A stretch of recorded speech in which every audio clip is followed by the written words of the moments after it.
All right, we are live. So Spike will be on in about 5-10 minutes.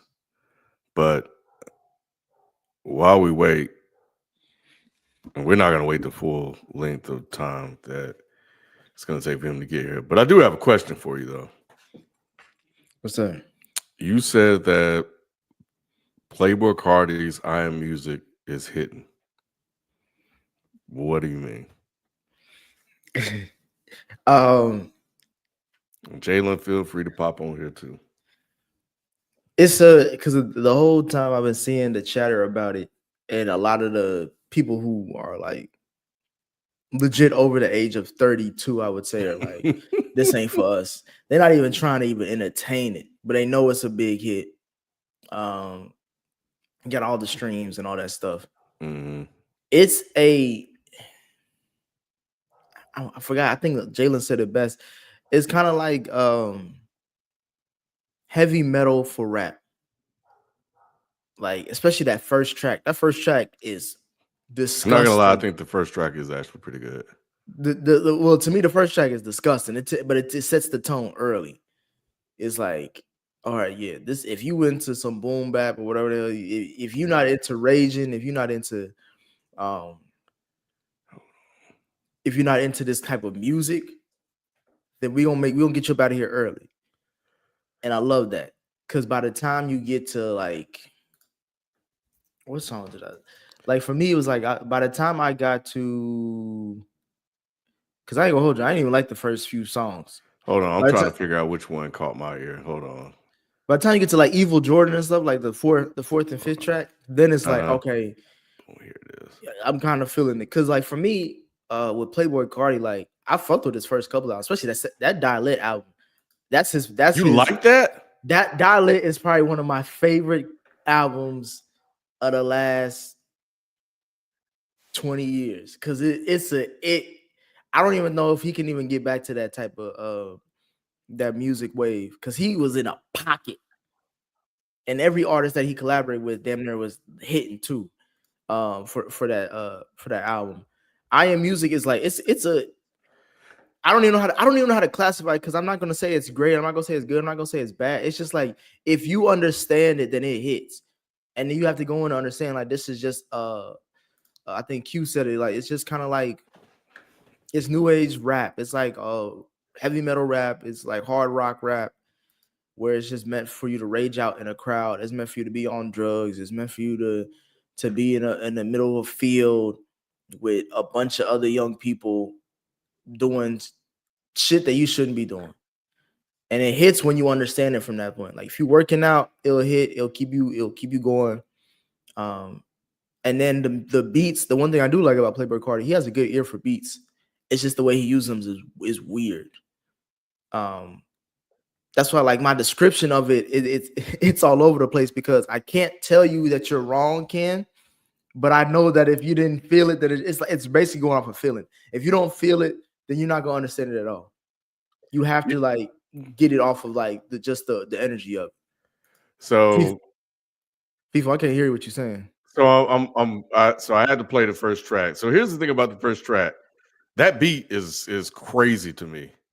Um and like it's insane. And there are some moments where Yeet was on one of my favorite albums of last year. It was in my top 10. And there are moments on here where I there's some I get a similar feeling. And yeah, this first track, this beat on Pop Out, but the issue that I had, because I remember when it came, I was like, oh, that's kind of nice. It's just I don't know what the fuck he's doing with his voice. And that's what I had to remember. So I had to go back and play it. I was like, he just ruined it with his voice. And then I get to Crush. And I'm with you, like Evil Jordan, Mojo, JoJo. The beats on those are pretty fine.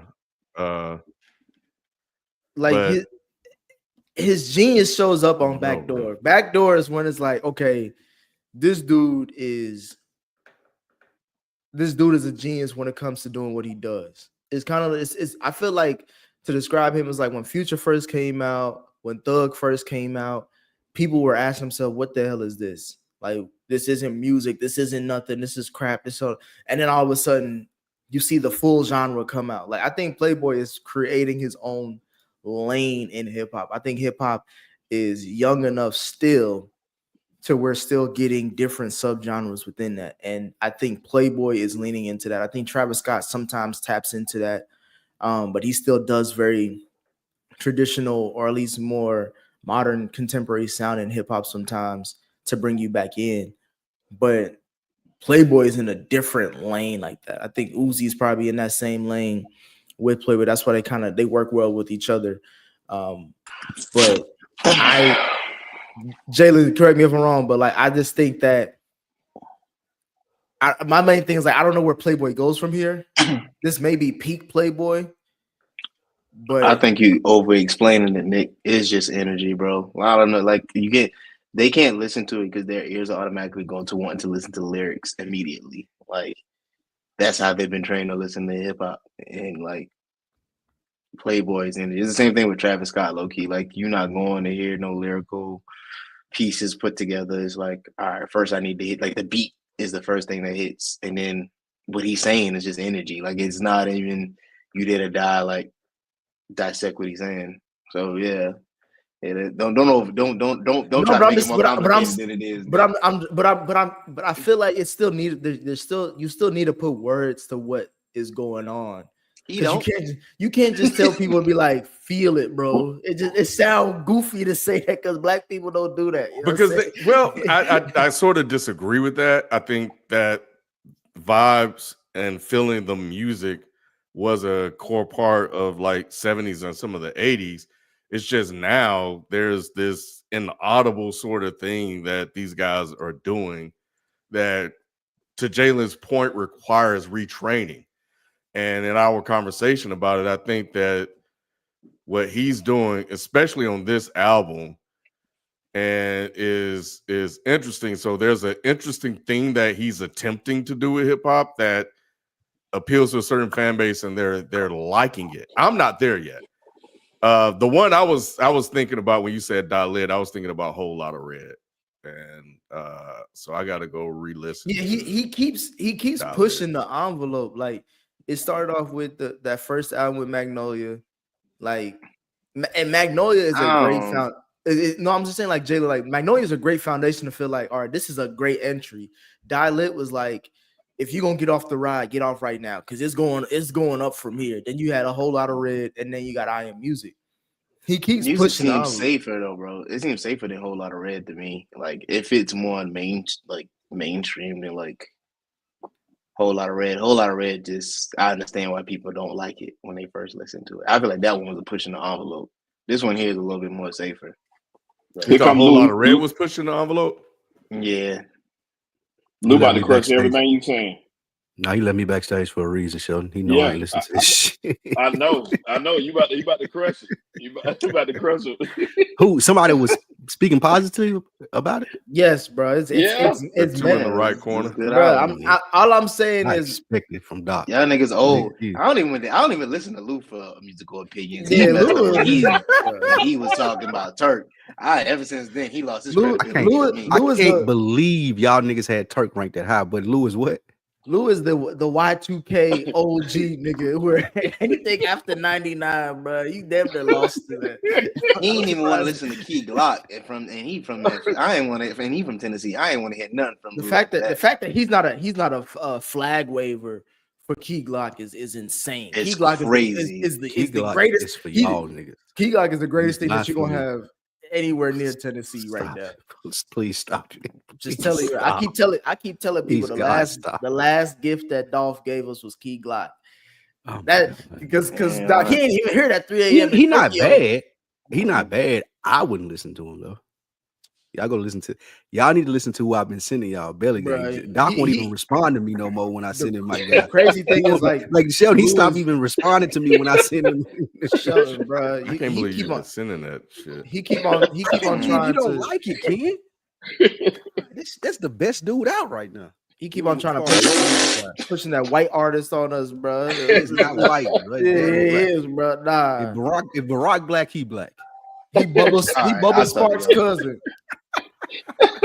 Hey, Marty, he talking about somebody named Bubble Jet Jack or something like that. No, his name is Belly Gang Cushington. And he got for you, Nick, he got a feature coming up with Rod Wave and Future. I know you and Doc gonna listen to that. That's a trifecta that I never wanted to hear in a sense. I know you and Doc gonna listen to that. But I will give it so I've only listened to it once. We really were focusing on the Kendrick tracks. And the crazy thing is when I was playing Apple Music, I had the repeat on, so the shit just cycled through, and it was just you couldn't even after tell. a while, bro. I couldn't tell, and then after a while, I was like, "What in the hell is going on?" I wanted to ram my head through a window, but that's the whole point. That's the whole point, kid. That's the energy we talking about. But I don't think I will end up liking it. But I think with him, with Yeet, and some other dudes, they can put hip hop in an interesting space. I don't know if I like that space, and that's where. But I'm willing to. I want to say something. Hip-hop. I want to say something. Hip hop because he black. Because his roots is hip hop. Ken, I want to say something blasphemous as far as Playboy Carti may be. He may be tapping into like the James Brown of hip hop, where he just somebody in the chat just compared him to James that's enough hip hop talk, bro. I'm just saying, bro. Going too far I'm now. just saying. Listen, they said the same thing. There was some old heads around the time James Brown came out. They was like, bro, what the hell is this? This nigga ain't saying that. He ain't saying a goddamn thing. Sweating like a motherfucker on stage in them tight ass. He wear the same clothes as Carti too. Don't insult James, man. Don't do that. James gonna come out of that Cairo chamber where he's at, bro. Then they freeze his body. He gonna come up out of that shit. I'm just saying, bro. It's the same kind of energy. It's like the great grandson of James Brown. It's Playboy Carti. I think that, and that's why I really wanted to hear what you and Jayla had to say, because I think Playboy Carti made music for white people, bro. Yes, he does. No. So. He definitely does. I mean, again, I can see why you say that now, because that's what kind of goes to Jalen's point. He was like, this is the most mainstream he sounded. Dang, but like again, them first two albums, bro, you can't say that. Them first two albums are straight. It ain't even that. I mean, there's no such thing as white people music. We make music, so I ain't trying to hear that. There's no form of music that belongs to white people. So I ain't trying to hear that. We ain't in February no more, Doc. I ain't trying to hear that though. I ain't trying to hear that. It ain't one bit of music that you can think of that black people ain't originated. So it's all our music. Do we still got it? The shit that Mike listened to. It don't matter. I mean, we don't got hip hop no more either. So because y'all let Playboy Carti get away with this shit, bro. That ain't true. Y'all let a lot of niggas in before Playboy Carti got here. So don't do that. Don't do that, Ken. Yeah, but they weren't doing this high energy rave hip hop shit. But y'all listen, y'all started it and they just continued. So. Yeah. I hate how the generations act like they didn't raise us. Yeah, like they didn't have the input in it. Yeah, like they didn't have no input. Like, y'all allowed this to happen when we started listening to music. And one of the white people in my generation of music. Eminem was your generation of music. Nigga, what the hell you talking about? He wasn't. Well, people didn't listen to Eminem where I was from. He never got spin. Like niggas wasn't riding around listening to Eminem ever where I was from. No. Nope. Somebody was. The nigga sold a meal in 1 week. So somebody was listening to him. The people who let E40 in, the people who let hold on. People about E40 is a legend. The people who let Sit the Shocker in, that's your people. Another legend. A legend. Niggas talking about nothing. Nathan just yapping on the track. They was yapping on the track. I am. What's E40 saying half the time? Gang over. What's E40 saying half the time, Lou? Timer. Exactly. Y'all just sprinkle me, man. Hey, go listen to Sprinkle Me, man. That's what I was just gonna say. Ken, sprinkle me, man. Come on, bro. Hey, Lou, we let Gucci in. Gucci was them. Yes. It was Playboy Carti to Gucci.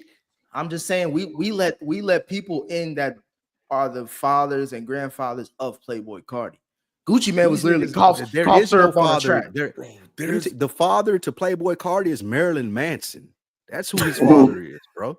It ain't got nothing to do with. There's no hip-hop, way bro. Playboy Carti is a descendant of a Gucci Man. tree, bro. Yeah, Bro, that's he's not from true. Atlanta. What are you talking That about? doesn't mean he Earl, this. See, y'all keep getting me to come back in here because y'all just be sounding crazy. Because you know Like, we right. he is a grandchild. He is a grandchild of Gucci. Like, because is Future not a child of Gucci? Young Thug's a child of Gucci, and therefore, Cardi comes from that tree. Like, you can't differentiate. Like, that's literally, is Gucci not a grandchild of NWA? What? Like, No. eventually, you eventually get to Gucci from NWA. Like, everybody branches You off saying into it's each gangster lane. music. It's gangster Yes, music. it's just going down the lineage. He comes from that tree. No. And blame the internet, because the internet allows you to listen to so much many different sounds. It's not regional more. So yeah, he is from Atlanta. So that's what I'm saying. If you listen to the growth of his albums from I think it's his self-titled album to now, it makes sense where he ended up. That's why all the kids like that's why all the kids like you and Jalen. It don't make sense to nobody else. Go ahead and get started, Ken, man. Yeah, I am, because yeah. I hate I even Spike. I'm sorry, I hate even asked. I just wanted some clarity on Playboy Carti, and they just went all over the place. Yeah, this gotten out of hand. All right. This is the place where sports opinions collide. Dead in Sports. I'm your host, Kenneth Beans. Joining me on the show, we have Spike, Nick, and Shelton. Don't know what happened to FIFO. He was here. He heard the Carti conversation. He said he thought he said I thought he was talking about sports. Something going on with his computer. his camera messed up. Yeah. But he should be hopping on soon. But yeah, man. So if you guys are tuning in, glad everybody is here. Make sure you hit the thumbs up button and let everybody know we are live. Leave a comment, and if you want to become a member, you can join at youtube.com/deadendsports or click the icon that's the super chat button. But without further ado, let us get into our show, and we're going to kick things off with the best performance of the week with Nick, not named Playboy Carti. Yes. I want to give a shout out to Ron Holland. Shout out to Beezy 430. His Pistons are. I gotta give respect what they do. Ron Holland, he's a rookie. I know the only rookies that I guess only matter. Sheldon is the one that's in LA who put up 39, bro. He put up 39. Yeah. They only talk about Bronny like he the only motherfucker that he ain't even a first round pick. And that was an F League game. But shout out to the young Bronny. You know, Bronny did some great things. He's doing great things in the G League. If you ain't heard, I don't know about the real NBA. But we talking about the real NBA. Ron Holland. I want to give a shout out to him on his when they defeated the Pelicans this past week. He is the first and the youngest teenager to ever score 25, 5, and 5, I think, without any turnovers. So he is the youngest to ever do that at 19. Detroit is having their best season in then they're half a decade. Not to say it's just because of him. Of course, there's other players into that fact, and the new coaching staff and the new president. We talked about this before, but just want to say that's the best performance I've seen against the Pelicans. It was a 136-130 victory, and they are now well over 500 for the season. So shout out to Ron Holland, best performance of the week. All right, yeah. Nah, he fits right in with what they're doing. And he doesn't look like a rookie out there. And I think a lot of that has to do with coaching and the culture that they're establishing in Detroit. So he's impressive. So we'll see where he goes from here.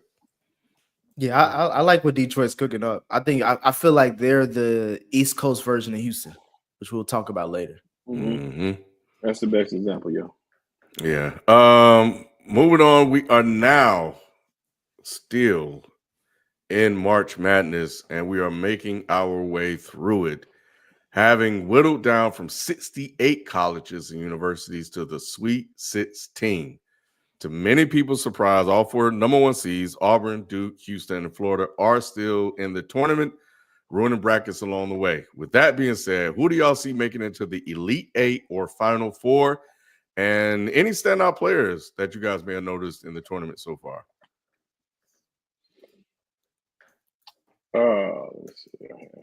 Lou, did you get a chance to watch any this weekend?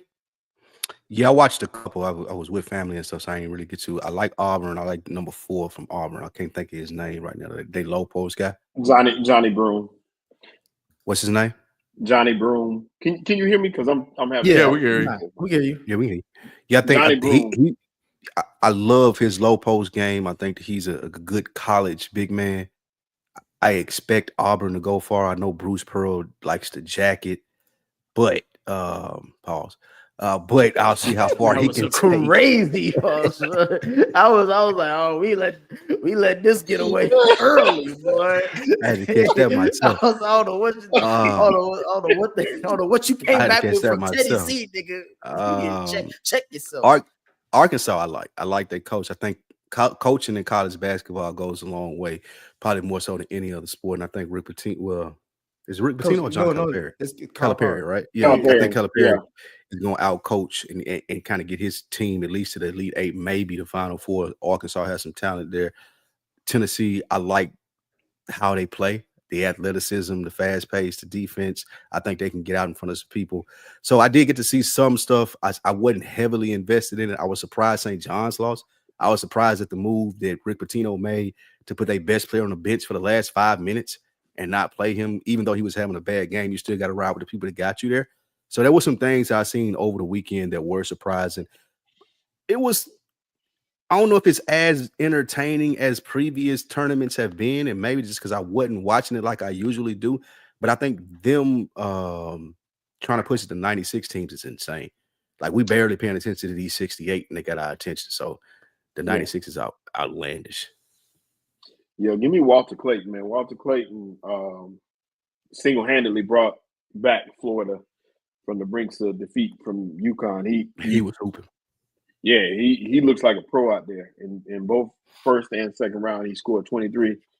And, you know, he took over down the stretch in that UConn game. They were done for. And I think he scored like the last 8. But he looks like a pro out there. And also Derek Queen at Maryland hit that game-winning shot on Colorado State. He looks like, you know, he's a freshman, but he looks like a pro too.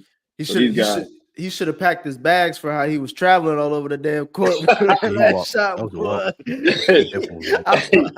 And he's big, and he a big man too. He was over there sleeping. He took about 8 steps to get to that ball. Nigga, that whistle don't blow, it don't show. So this the only era he getting away with that bullshit in.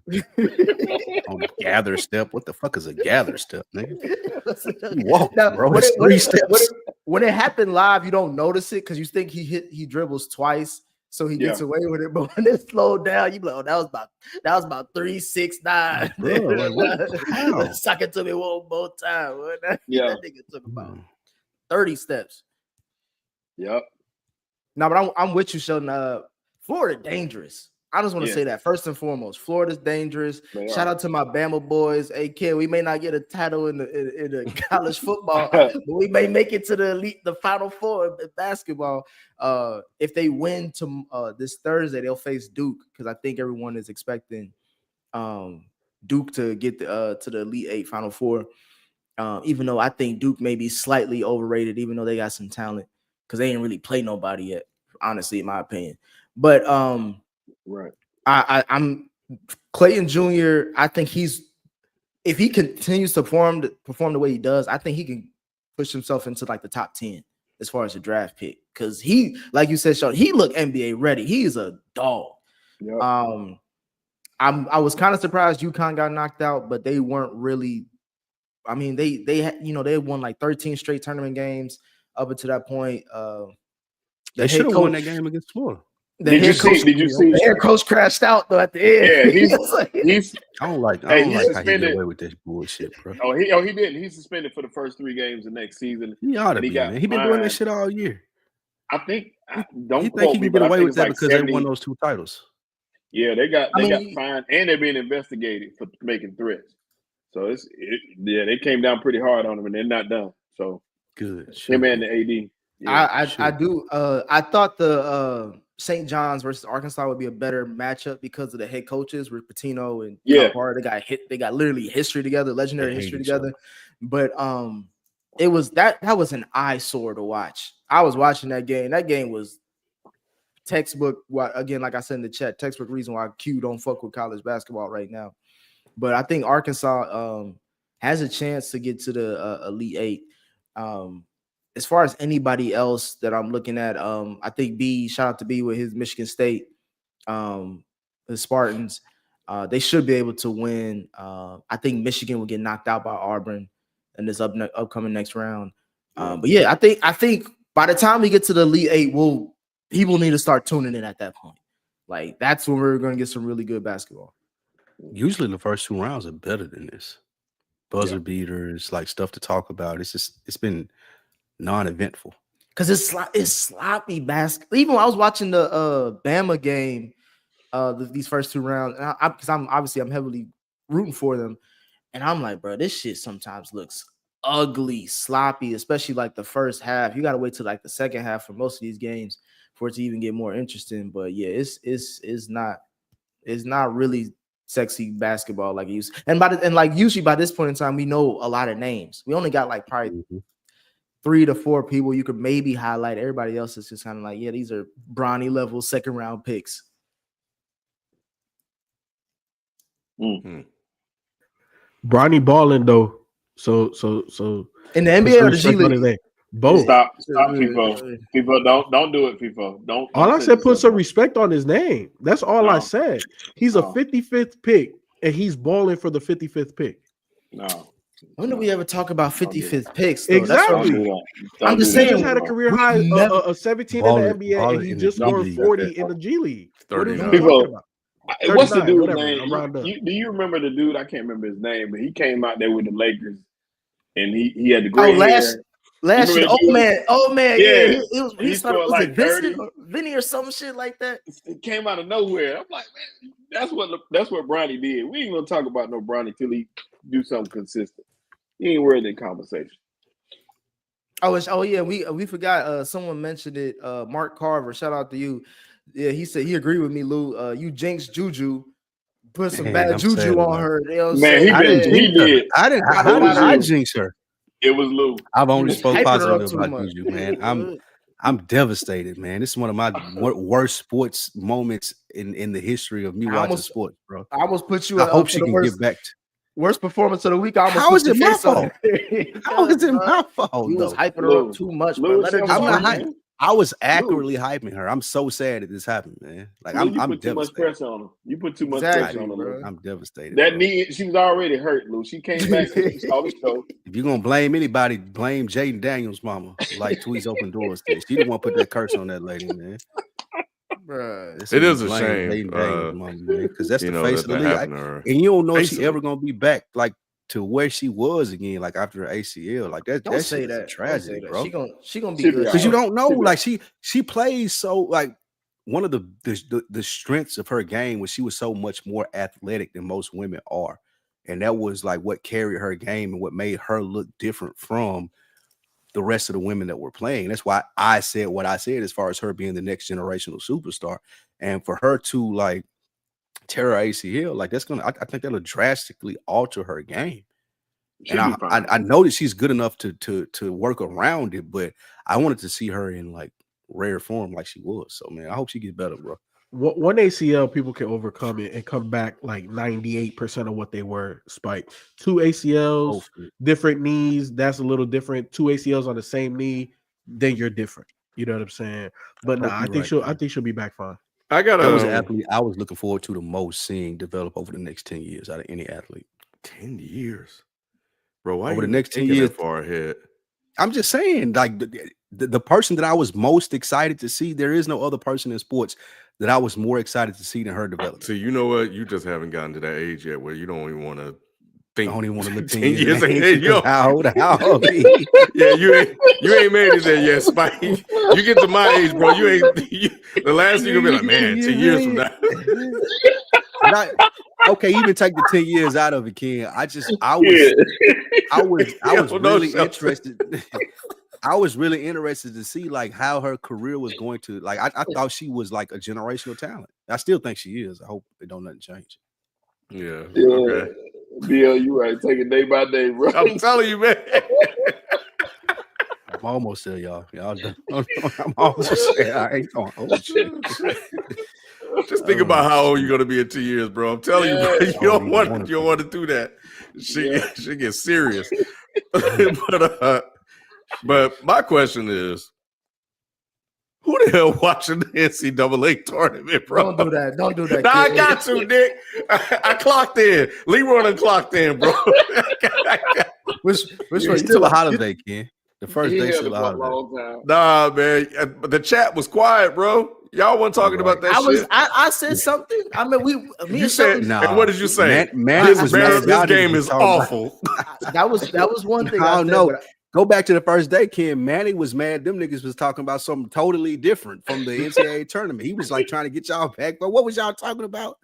It wasn't a tournament. It was Kevin Durant. It was Kevin. It was a conversation that we had about Kevin Durant. Yeah, and Manny was like, "Nigga, the tournament on." My brother mad at me too, Lou. He been mad at me all season. I just don't got it, bro. No. First of all, this is the betting bonanza right now. Is the tournament, so everybody watching this. But if we talk about white boys tuning in, and it may not be for Playboy Carti, but they definitely tuned in for this tournament. So they definitely got a lot of money on it. But we're just not in the best rounds. You wait to the Sweet 16. The first 2 rounds is like for betting to see like who's the first 2 rounds are chaos. It's normally that's when everybody's going crazy. Nah, it's silence. Once you hit Sweet 16, that's when you get the Blue Bloods and the Cinderella stories. That's when you get all them storylines that's coming in like right now. So that's where we are right now. Thursday and Friday is gonna be people are gonna be tuned in a lot because you still got a lot of big programs. You still got Duke. The SEC is on a huge rise as far as within the tournament. Like they all we may get a full Final Four of the of damn near the SEC. So yeah, it's just like this is where everyone's tuning in, Ken. Like this is we got through the play-in tournament. Now we in the playoffs. You know what else I didn't hear? I didn't see Spike say one damn thing about the women's tournament. They playing Spike? Has it started yet? I was watching Juju game when she got hurt. Yeah. But that's all I heard you talk about. Did you say anything about any of them other games? Oh, yeah, neither one of you. You, Jalen, B, none of y'all said shit. Jalen was watching. I know Jalen was watching. I was watching. Y'all ain't talking about it. Yeah, I'm watching South Carolina, but I ain't nothing to talk about. Theirs won't be interesting until just like this week. Yeah, for them. It's only a couple of. It's maybe 12 good women's teams. So once we get to the Sweet 16, that's one of them. So I'd be like, okay, I gotta see this. I want to see Notre Dame if they still in the play. Unfortunately, USC lost Juju, but UCLA still, and South Carolina. So yeah, it's good teams. I want to see your girl from LSU, the rapper. Yeah, Ken, I'm still tapped in. Yeah, LSU got a rapper on their team, Ken. I seen your face. Flo J. Jackson. Flo Millie. Flo J. Jackson. Flo Millie. Yeah. Where's she from? What's her dad's name, Lou? She from Louisiana. Her dad was the rapper that got killed. What's his name? Damn. Soldier Slim friend. Is that Soldier Slim? Yeah, I think so. Mm-hmm. Soldier Slim. Yes. No Limit Soldier Slim. Yep. That's her dad. I think he had a promise. Camouflage. Camouflage. You remember camouflage with her dad. Like Soldier Slim used to mention him. And Boosie. Yeah. I know Soldier Slim. Who the hell is Camouflage? He was Camouflage was like one of his rap partners. Yeah, he was pretty popular. When? No, I'm sorry. In New Orleans. I'm sorry. In New Orleans. Rosé's dad was popular in New Orleans. Yeah, Soldier Slim, Mac, and Lil Boosie have referenced him in songs before. Yeah, I think he was a masterpiece. South Carolina played one of his songs when she came and played there. They were making a big deal. They had to apologize for that. So okay. Spike, have you listened to any of it? Of her music? Camouflage. Oh, Camouflage, yeah. Yeah, he Okay. It's New Orleans. It's Soulja Slim. It's like old No Limit, Cash Money type stuff. All right. Yeah, it's old No See how he Limit. lied that quick? It's Savannah. See how Spike lied that fast? It's No, I'm talking about the Savannah sound. The sound is New Orleans. What do you like? I know where he's from. I'm just saying the sound is like New Orleans style. I'm lying. Bro, just leave me out there like I'm just some serial liar. Hold on, man. I gotta look this. I don't know how I missed Camouflage. Ken, you He was supposed to be big, before, bro. I remember. You ain't miss him, kid. He wasn't meant to be found. That's why his name Camouflage. Jesus Christ. It's not even his last name. Hey, It's y'all his rap rough, name, man. nigga. Y'all rough, man. Nah, man, I felt like if okay, all right, that's enough. Yeah, we gave Camouflage more shine than he did. He ever never heard of this Negro, bro. He was really good. He lived up to his name. Jesus Christ, I find this dude. Can't find him anywhere, bro. Yeah, we can't tell if he in New Orleans or Savannah, boy. It's about the same, ain't it, Sheldon? Yeah.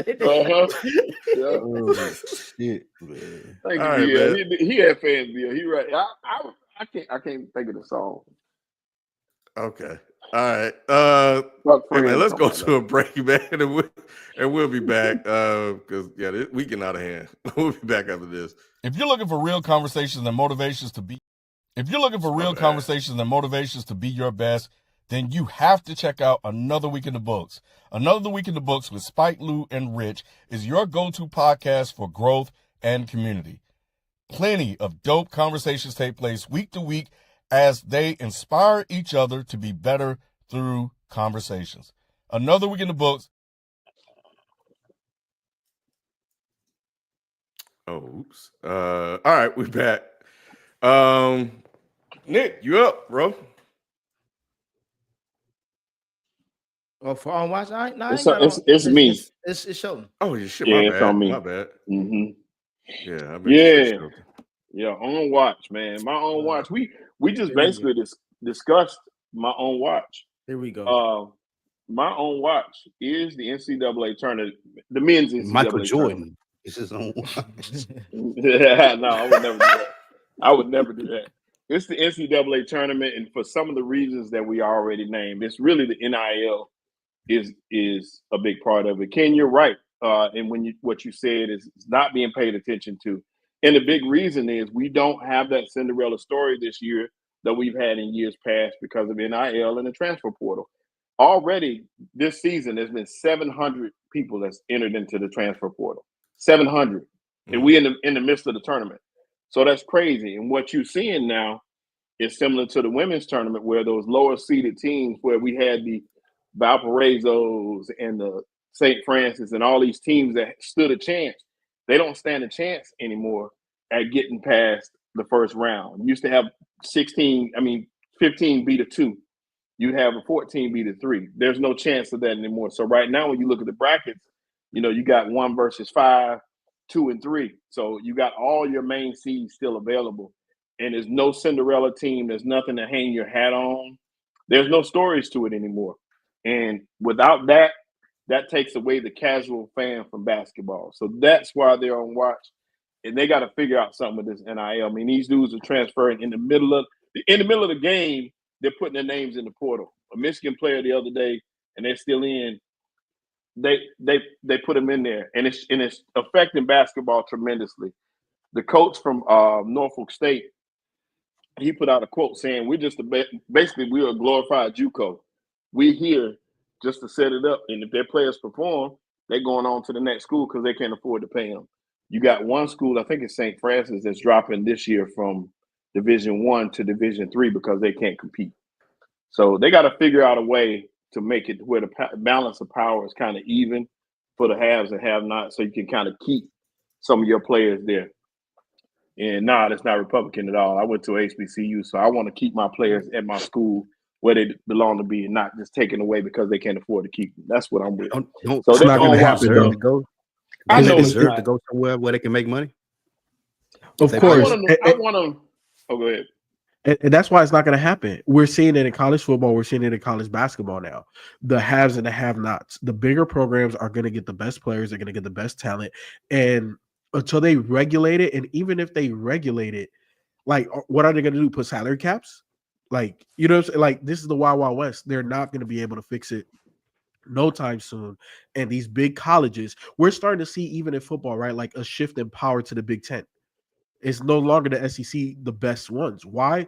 Because the Big Tens have bigger boosters than the SEC schools do, because they've had longer money for a longer amount of time. You know what I'm saying? You look at the history of the Michigans, the Ohio States, teams like that. Look at even Notre Dame. Notre Dame was in the national championship this year. You know what I'm saying? So we're Shelton, I feel you. We're not going to get those Cinderella stories. We're not going to get those small schools that are able to compete because of one player or a scheme or a coach or something like that. We're just not. The money is going to go to the best players, and those teams are the ones that are going to be successful. Shelton, I have a question for you. Process. Mm-hmm. Before the NIL deal and all the money that's now being paid, if it was back to the way it was, would a player like Cooper Flagg have picked Norfolk State to go play basketball? No, he wouldn't. And it's Why not the hell really. is he talking? Like he ever had a shot at getting them. Right. Well, it's not him though, Ken. What it's saying is those schools, the way they recruit and the way they train their players is they get 4-year players. They get players that's going to get there, get an education, and these guys are going to perform at a level, and they're mature. That's how these teams are winning games. They play together 4 years. You got the same group of people that came in together, and they grow in the game together. So they're more skilled at times than some of these younger guys. Like you look at a team like, Kentucky, for example, these guys are one and done. They're in and they're out. That's how it was when Calipari was there. You look at the guys like a Norfolk State, and he would be able to bring these guys along. And by their junior and senior year, they're seasoned enough to compete. So that's what's missing in the game. Now I want these guys to make their money. Trust me, I want everybody to get their money. But it's different because I went to an HBCU. I know the value of an HBCU. And if I can't afford to pay this guy to stay here, it's not a level playing field. So they're gonna have to figure out a way to change these brackets or control the transfer. You can transfer, it just should be like some type of way that they can manage it. You bullshitting, bro. You bullshitting, bro. Go ahead, Lou. I was just gonna say they have figured it out. That's why they're talking about 96 teams. Other than money, they want to give those smaller teams a chance to get into the tournament and have the opportunity to win because they know NIL is going to affect the top 64, 68 rosters. That's going to happen. Like there's 68 schools that can play players to come to that school, and then there's probably a good 17 or 18 teams that can pay the best players to come, and you probably always have them. So their thought process is, in addition to us making more money with doing it with 96 schools like they're talking about doing, now you have these one-off chances like we used to have when it was 64 teams where a Cinderella team could advance and win because, like you said, Sheldon, they've been together for 4 years. They have veteran leadership. So you're going to get that once they expand the tournament. I don't think it's a thing about NIL that has to do with that. It's just expanding the opportunity for those lower-ranked teams, and they're going to do that once they put it to 96 teams. This is a free capitalistic market, bro. The market dictates what the market dictates.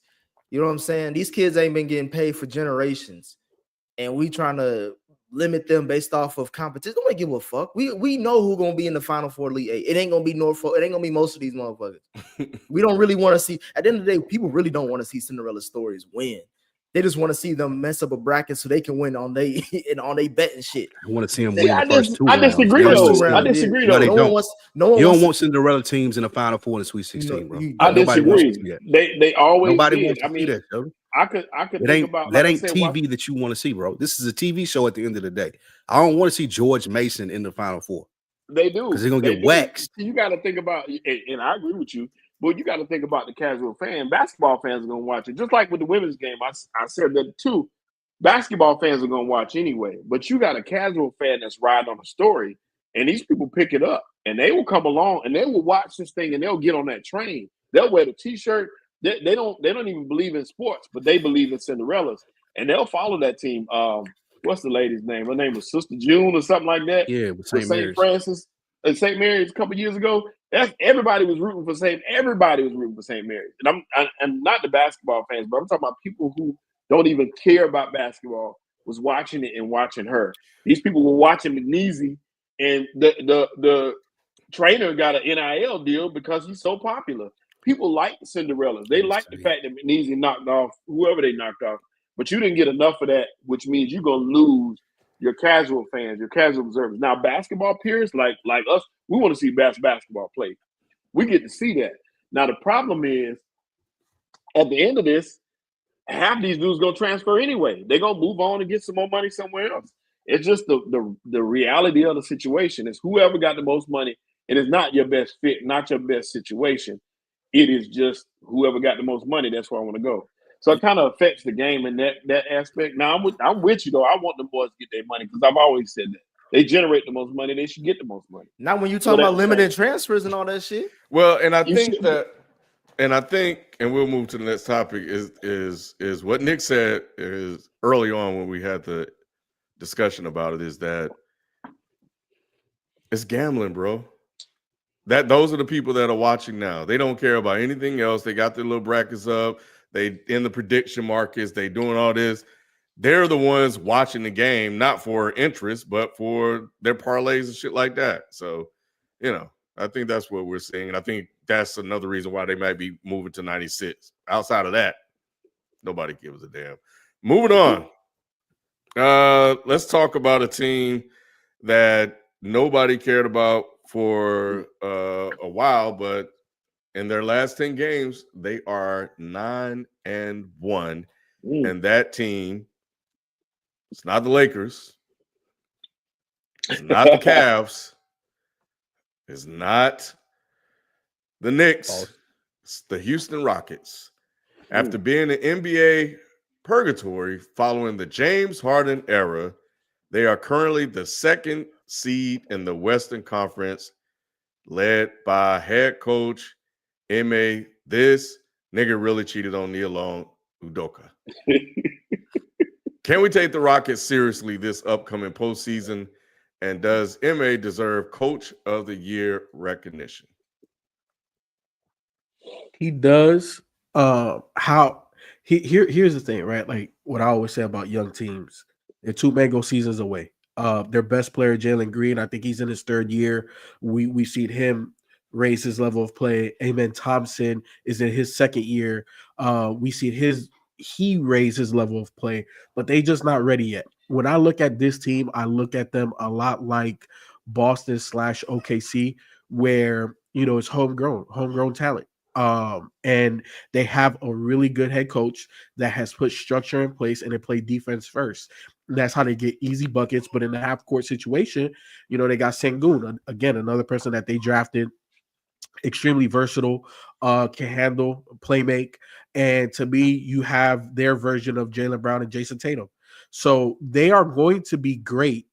It's just you can't take them that serious because they don't have the experience to scare somebody in a deeper playoff run. Now, could they win their first round? Yeah, I think they could win it off of athleticism and youth. But once you get past that first round, I'm not putting. I don't think that they could be a second round team. But can they scare some people? Of course, because they're coached the right way. They play defense and defense travels.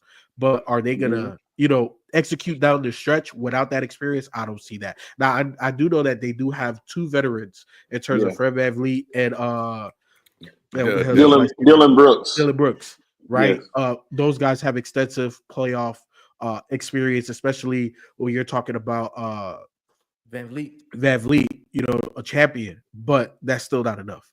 But it'll help them through that first round, but I don't see them going past the first round. Right now, they got the Clippers the first round. You would take them over the Clippers? I think they could beat them. Yeah. You think the Clippers can beat the Rockets? No, do you think the Rockets? I think the Rockets could beat the Clippers. Yeah. Man, Ty Lue need to win that game, bro. No, he does. Series. No, Ben Simmons gonna be on the 100%. court. Ben Simmons still play basketball? Yep. He does. He's a reclamation they- project for Tyloo, another one. That's crazy. Yeah. I thought he quit. I ain't gonna. Hey, FIFO, Sengun is the best player on that team, by the way. I was gonna say Jalen Green is nice, but Sengun is Yeah. the one that He's makes the that most shit skilled. run. He's That's the their contention. version of a Joker. Yes, he is. And Underrated. Nobody ever talks about him, but he be putting up numbers, bro. It has Yeah, he been be balling. for Yep, a couple of years now. he has. He reminds me. Well, what's the name for Sacramento? Him and him. They play a lot of like Sabonis. Sabonis. Yeah. They're a lot of like with what they bring to the table because they're they're getting the assist and they're getting the rebounds, and he can score as well. Probably a little bit better than Sabonis can, but I like what the Rockets have, and I definitely think they should be taken serious. I like the fact that I like Van Vliet and Dylan Brooks as far as their leadership goes. I remember bringing in Dylan Brooks. I'm like, why are they bringing him to this team? It just didn't make sense. But now that you see how he's playing and the attitude and that toughness that he brings, it makes sense. And it's good for the Thompson twin. It's good for him to be around that and kind of soak up that kind of stuff. And Ime is coaching his butt off. He is definitely in line for Coach of the Year. And it's funny how even the last time we talked about Coach of the Year, we looked at Detroit's coaches running away with it. He's it, period. We didn't talk about nobody else. We talked about Big Staff. That was it. And looking at it now, Ime has to be in that conversation. He has to be in. As a matter of fact, being number 2 in the West, you got to be the front runner because that's a gauntlet over there. And to get up there, it ain't no damn gauntlet. It changed up too damn much. But I do want to give Ime his flowers. I think he was like we talked in the chat. B said that he was left out for dead after Boston kicked him to the curb. Rightfully so, though, because he did some shiesty shit. He was coaching a whole other game, bro. Allegedly, man. Black men don't cheat. Black men don't cheat. That Sharpie was going to work. Listen, I don't know what Ime is. You know what I'm saying? With a name like Ime and Doka, I don't know what he is. All I know is that Just racist, Nick. He went against Lou. He did a cardinal sin. He went against one of the Mount Rushmores. And he part of your side of the world. Right. I keep telling y'all what I always tell you, Lou. Don't confuse. Yeah, don't confuse the East and the West, bro. It's a different conference. It's a different conference. You know what I'm saying? But no, he does no. But I mean, like he's doing a hell of it. I think. When was the last time we talked about Houston, like as a legit playoff team? Period. Since the James Harden. Yeah, so it's like, and that's almost a decade from now. You know what I'm saying? So I think that he's in about 2 years' time, he's helped turn that thing around. I think they may just need one more star away from adding to this roster. I hope it doesn't take away from what they already have. If you the same thing like B talks because they already got 3. They got 3 guys. They got 3 legit guys. They just got to grow. We're talking about Sengun's in his second year. He was an all-star. We're talking about Amen Thompson. He's in his second year. Jalen Green's in his third year, bro. They haven't even hit like 5 years in the league. And they're already the second. Veteran? You don't think? And then don't forget about Jabari Smith. Yeah, Jabari Smith is there too. Jabari Smith good. And you got Cam Whitmore, which is another attitude type guy. Tari Eason, who is productive. They drafted Reed Shepard, who's supposed to be really good. He had like one breakout game, but he can't even get on the court. You know what player I think they should get if they could get. Obviously, don't mess up with the core. You already know what I'm about to say, FIFO. It's 2 letters, kid, and it's KD. you put the merch on that motherfucker. They going straight to the top. Ruin that team with all that emo bullshit that he gonna come Hey, Nick, I don't all the way disagree with you. They just need a more of a playmaking point guard than Van Vliet if that's the move you're gonna make. Because Van Vliet take too many shots to add KD to that mix. Or get Trae Young. Nah, Trae Young. You don't think Trae will be good with this? Nah, he gonna take all their shots. Nah, yeah, he gonna take all their shots. Dang, I think inside out with what they got with Sengun, I think Jalen Green is athletic. He's developing. Jabari Smith, he's been hurt. He'll turn around and get hurt.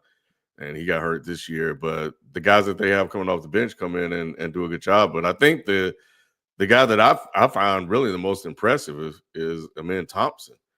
And he just kind of fits what they're doing in terms of being a functional kind of glue guy with seemingly a lot of upside. And I think getting those veterans, Shelton, to what you were talking about, bringing in Fred VanVleet to kind of run the show and provide some stability with the young core that they're building really, really worked out. Because, I mean, you were talking about Dylan Brooks, but, I mean, Dylan Brooks is like they're a bully, they're an enforcer and stuff like that. Sometimes he thinks he's a star because he'll get out there and start taking all these shots. He had a good game against who did they play as? Denver. Man, Jamal Murray got hot in that third quarter. He was lighting them up. But they just had a poor shooting quarter, but they got within 4 and they had a chance to win it. But I like the young core that they have, and then like veterans that kind of fit and can Reed Shepherd at some point take over and be that while the other younger guys kind of mature in the league. That'd be interesting to see what they do in the playoffs. I don't know, man. I don't know if they are really a true number 2 seed in the West. That 2 through 7, they're jousting for position. So I don't know if they could beat Minnesota, because the possibilities are Minnesota, LA, or the Kings, or the Warriors that they would have to play. I'm not sure if they would make it through that right now. Yeah, I'm not sure if they make it through that. But what I will say, I agree with all of you guys. Ime is doing a great job. But that Rockets GM and the roster that he's built, like all of these players that we're naming, like they had college names, they are athletic, they could hoop. And for him to have the vision to put them on the same team, Raphael Stone, their GM, I think he's done an amazing job as far as just building the Rockets up. Yeah. So it'll be interesting to see. I think it's a good story, and I think it's definitely is a good story for Ime, because he was down and out. He was down. He wasn't out, kid. He was in that thing, wasn't he, Nick? He was in that thing, boy. He was tearing it. He was down, all right. He was tearing it up, boy. He was down. He said, no pull out. Yeah. He was down. He wasn't out. That's a he was down and in. He was down and in. It's hard to talk about him because you know what he did. You know what I'm saying? Like he know what he did. Bro, you know what he did. I don't even want to promote that type of foolishness, bro. He disrespected the Mount Rushmore, Lou. Come on, bro. Man, that ain't true, Nick. Nia Long, one of the baddest women ever to grace this earth. And he did everything right until he didn't. He didn't do that. That man cheated on Nia Long with a middle-aged white woman. It's insane, boy. That's insane, bro. Yeah. All right, man. Well, anyway, so we'll be watching. We'll be watching to see how they perform in the playoffs. And I like that we have some new blood creeping in here. I think it's dope, and we'll see. So another team that their young core is just growing and maturing, and we'll see where they go from here. But we'll be back with We Need to Talk right after this break. If you are a fan of hip-hop and love unfiltered discussions on the culture, check out Dead in Hip Hop. From album reviews to hip-hop debates, Dead in Hip Hop always keeps it real. Go to youtube.com/Dead in Hip Hop and search for Dead in Hip Hop or DEHH to subscribe now. Dead in Hip Hop, no politics, no BS. We're back. And we gotta have a conversation. I think we need to talk about this person. And we were a little early on it last week, but we got to talk about Kevin Durant, bro. And I was really thinking about this again. Yeah, because, and I hate that you guys jumped the gun, but I was really thinking about this, and I was wondering if Kevin Durant is just Tracy McGrady with a better resume, bro. No, Nah, like, bro, we're not doing that. We're not doing that. Think about it though. We're not Like, doing that. We're like, not doing that. Hey, why I see the not? vision. Why can't I see he? the Why vision. can't he? I see the vision. Because Tracy McGrady didn't even average 20 for his career. But that's because of what happened towards the latter part of his He didn't career. average 20. You know, No, he didn't average 20 that for his career. the stats are skewed, Nick. But Tracy McGrady was an elite player. You know, and Kevin Durant was that guy. But Kevin Durant's career could have just as well have went down the path of Tracy McGrady, you know, if he didn't leapfrog his way to the Warriors, bro. Look at Tracy, look at Kevin Durant post-Warrior career outside of that stint he had in that 1 year he had in Brooklyn. He could have easily been, and I know he just put up 80 or 38 or whatever he did, but he could have easily been Tracy McGrady, bro. That's disrespectful to Kevin Durant. Trying to compare him to Tracy McGrady. I'm gonna tell you that right now. Was it disrespectful? It's not. It's not if you're comparing their primes, because prime T-Mac is very comparable to KD.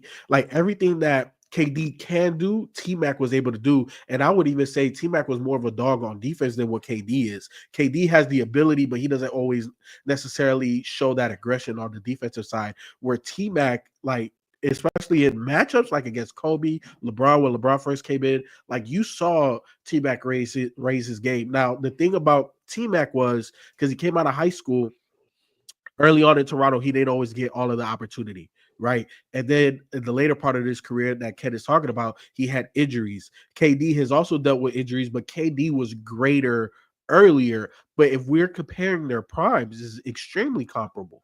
Extremely. No, it's not. No, it's not. It is. Bro. T-Mac didn't even get out the first round. He didn't lead a team to the conference finals. Like, and this is all okay. This is all okay. But he didn't play with the level of talent that Kevin Durant has played with. He never was an MVP. Like, what are we talking about? Because he didn't. Bro, because he didn't have the level of talent. He didn't have the rosters that he had Yao Ming. had. He had Yao Ming. Bro, Yao Ming was staying hurt and shit, bro. He was playing with fucking Shane Battier, bro. Hey, Nick, Doc Rivers was also his head coach. One of the first, he blew a 3-1 lead. What Doc Rivers say? He don't get credit for the 3 that he won.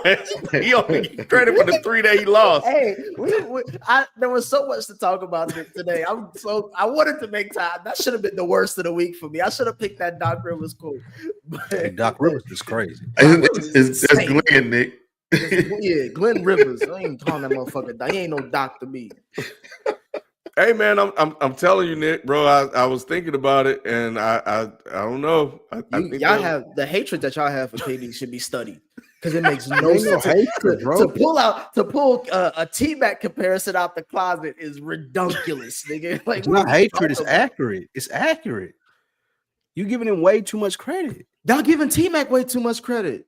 No, this comparison makes T-Mac seem like. How old were you? How old were you when T-Mac was in the league? Y'all always want to do this. I need to ask. That's context. No, that's context. Because I was watching basketball and I was aware of T-Mac. How old were you in still ran Velcro sneakers when How old were you in 04? How old were you in 05, Nick? I was old enough to know. How old were you? Answer the question. Lou. You said 05? How old were you in 05? 05, I was. Oh, was I? He was young. You making me do math on a Tuesday night? Hold on. 14. If that, nah. You were soft bottom shoes then, Nick. There's no. I was 12 and 09. Yeah. Okay, you was watching. Exactly. That's what I'm saying. I watched. I know what everybody loved T-Mac. I remember that. Now, if you want to talk about the Magic years, that was a little bit before me, but like that, the Rockets and all that, the 7 points in 7 seconds, that type of goofy shit. Like I get that. Kobe said he was the hardest to guard. That's saying a lot. Ken, what's the highlight of T-Mac's career? What's the highlight of his career? You just said one of them. Exactly. T-Mac was elite, bro. Listen, Kobe said he was. You didn't hear what Shelton just said. Shelton, go ahead and say it one more time. Kobe said he was the hardest person to guard. That's what Kobe Bryant said. Kobe also said that about Brandon Roy. Are we comparing Brandon Roy to KD as well? No, we comparing Brandon Roy to Kobe in his prime years. in his prime years is extremely comparable to Kevin to Durant. Kobe. No, I'm talking about. Different type of player. I would say T-Mac and KD are comparable in their best 3 years. In their best 3 years, yes. No, yes. they're not. You ain't want to see neither wait, one hold of on, them. hold on, Nick. Did I say that T-Mac was better, or did I say he was comparable? To even have him in the stratosphere of KD in his prime. Oh, see, now you tripping. I'm just thinking that I think KD needs to be very careful with how he finishes his career. And this is the reason why niggas like me are gonna be. I got me waving the banner for Kevin Durant. I'm just trying to make sure we keep things even and balanced when we talk about his career and his legacy. Because y'all gonna make. Because in 10 years we're gonna compare Kevin Durant to Paul George. We're gonna compare him to goofy motherfuckers like not at all. Not at all. Is there like Penny Hardaway and some other shit where it's like they on the same level. They did the same shit. All I'm asking is if that's what he is, because I think KD turning into this mercenary role is putting him in dangerous territory when it comes to his legacy, bro. And what does he have to do, Ken, to solidify his legacy going forward? What win for the another rest title? Of he has to win another title. I think winning another title will do wonders for him. As the lead too. Not winning another title. I'm the third. But based off his age, he's not going to be the lead. That's number one. Based off his age, he's not going to be the lead. So I think it can't go to Boston and win the title. Is what I'm saying. Yeah, but think about it though, Spike. Wait. You would agree with that first though. Wait. No, 100%. Boston go to Boston and win a title. Of course, but Boston don't have the assets, or I wouldn't fuck with their nucleus to go get a KD because you already got a version of KD on your squad. So you don't need another one, right? What about New York? What about if he went to New York and won a title? I think if he went that solidifies because they haven't won. I think if he goes back to OKC, that solidifies, even though he wouldn't be the best player on that team. There's certain Houston, another one. I think there's certain places, even if he's not the best player, it would solidify him. Anyway, that's what I got. Couldn't do it in Phoenix. I think you got to be careful. Disrespectful. Couldn't do it in Phoenix. Couldn't do it in Brooklyn. Look, hey, he just needs to watch out. I think people are gonna forget how great KD really was because of all the stuff. They already did based on this conversation. Clyde Drexler. KD is Clyde Drexler. I'll try to pull up the list of accomplishments KD had before even 2014, shitting on anything Tracy McGrady is. And I'm not trying to shit on black men. Mean shit. Accomplishment means shit when your foot on the line and you miss a chance of going to the next round because you got a long ass foot. What's the best thing that you remember T-Mac ever doing, Lou? Hey, T-Mac has a moment. Just go to YouTube, bro. I'm gonna send it to you. Can't tell Sean, what's the greatest thing T-Mac ever did to you? Scoring them like whatever points in 8 seconds. He said whatever points. Whatever points. Y'all can't tell me shit. Whatever points it was, he scored 8 35 points in 13 seconds, bro. He can't tell me shit. It wasn't 35, Ken. 13 points. My bad. 13 points in 8 seconds. I got it backwards. Y'all can't tell me shit outside of that. Boy, y'all funny as hell. 13 points in 37 seconds. You just weren't paying attention, which is fine. T-Mac was one of my favorite players for a long time, bro. If your greatest accomplishment happened in less than a minute, I don't know how great you are. There's a lot of families made that way. No, right. I was it's a lot of kids. It's kids built off less than a minute, nigga. Y'all wildin' tonight, boy. Y'all wildin'. Oh man, all right, man. Generations built off less than a minute, nigga. Yeah.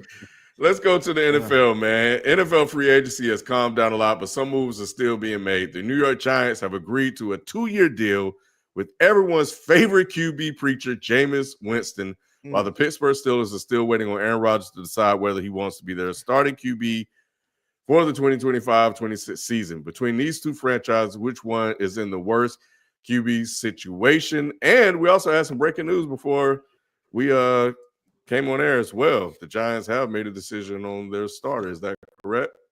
They signed or a quarterback. Yeah, they signed Russell Wilson to a 1-year deal for this upcoming season. So that kind of lends to some people thinking that they're not going to get, or they already know they're not getting one of the top two QBs in this draft, and they're just trying to just like get somebody out there to make it a respectable for this upcoming season, and they're going to probably try next year. But right now on their roster, it's just Russell Wilson, Jameis Winston, and Danny DeVito. Yeah, they're doing what I said that the Browns should have did. And you know how bad with names. The outside linebacker, the pass Myles Garrett. No. The one that's in the draft. Abdul Carter. Abdul Carter. Right. I would say that the Browns, that's what they should have did, and then next year go into the draft for a quarterback because the quarterback class is way better. But it seems like, again, and we're just speculating based off of the moves that they made, that's what the Giants are going to do. They're going to take a flyer this year, right? They got their backup quarterback. Looks like they signed their starting quarterback, and then whatever happens with the season is what happens with the season. Now, this is also, to me, it reeks of desperation from Brian Daboll because he needs to win some games. Because he knows he's on the hot seat, and Shador isn't, or any one of these rookie quarterbacks isn't necessarily going to give him the best opportunity to win the most games in a very competitive NFC East. But I think Brian Daboll is not going to be there anyway because they're not going to win enough games with a rookie quarterback or with Russell Wilson. How many games you think will be safe? Will give Daboll like safe space? 8 or 9, and I don't think they're going to in that division. 7. Safe. We're talking about Daboll saving his. Yeah, they got to win some games. They got to win some games. 7 regardless is the not 7. It 7. will He's take out of there. 7 games for him to win. Like if I am he's out going of there. to, because he should have been gone anyway. Say that? Because he should have been gone anyway. Exactly. And the fact that Daniel Jones is quarterback, and he didn't even want Daniel Jones. Right. Yeah. That's what I'm saying. So the fact of the matter is they should have made the move last year to make that change, and they didn't. They should have held on to Saquon and moved on. That's not the fact that they didn't. That is saw on the HBO show. That's not on him. That's on the GM. And they're tied together. He wanted to keep Saquon. They're tied together. So regardless, they'll start all the way over. Brian Daboll is a good coach. My thing is, he can win. But this is not about being fair, though. I agree. This is not about being fair. I don't even think it's about. It's not a fair process as far as the Giants want to be perceived as a stable NFL organization. But they will fire their GM, right? And they will fire their GM because he is the reason that they haven't been stable. Daboll isn't the reason. He got them to the playoffs with Daniel Jones. He almost made it look like Daniel Jones was a serviceable NFL quarterback, which he's not. And I'm sure that he was trying to tell the GM and the owner that, and they have higher ranking than him. If he's able to win 7 games with Russell Wilson and or Jameis Winston, he's going to keep his job. The GM may get fired, but I think Daboll is going to be there for a long time. Hell no. Spike, do you know what his record is with the Giants? What's it? 18-32-1. Mm-hmm. If this man doesn't win 9 games, the quarterback, it don't matter. That don't matter. We know that. His record is his record. It does matter. His record is his record. It matters to us as fans and analysts, but it doesn't matter to ownership. No, because as ownership, I'm looking at 18-32. We're getting rid of you, my boy. Ownership is delusional. The perception with ownership is if we continue to change coaching staffs, we look like a dysfunctional organization. I can get rid of my GM who made a terrible call in getting rid of Saquon Barkley if I think that Daboll is a good coach, which we all do. Everybody agrees to that. Yeah. Y'all all think he's a good coach. I don't know. Yes, he's a good coach. Let me ask you this. Hold on. I don't think anybody would question that. Real quick. The GM is the question. Let me ask you this. We see time and time again, regardless of whatever the perception of the organization is, when they're going to draft a new quarterback, typically they bring in new GM, new head coach, and a new quarterback to hit the reset button. Regardless of however we feel about Daboll, more than likely that's what's going to happen next year. Mm-hmm. I'm going to say this. 2 seasons ago, I believe it was at least 2 seasons ago, Daboll was coach of the year. He got the Giants their first playoff win, or their first playoff appearance and first playoff win in since the Eli Manning era.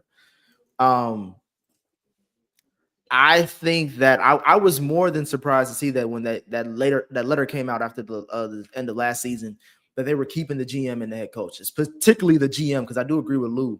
Watching that Hard Knocks, that wasn't Daboll, that was him. And the fucking owner was saying, like, nigga, keep Saquon, let alone don't let him go somewhere where we gonna have to see him twice a year. So I think that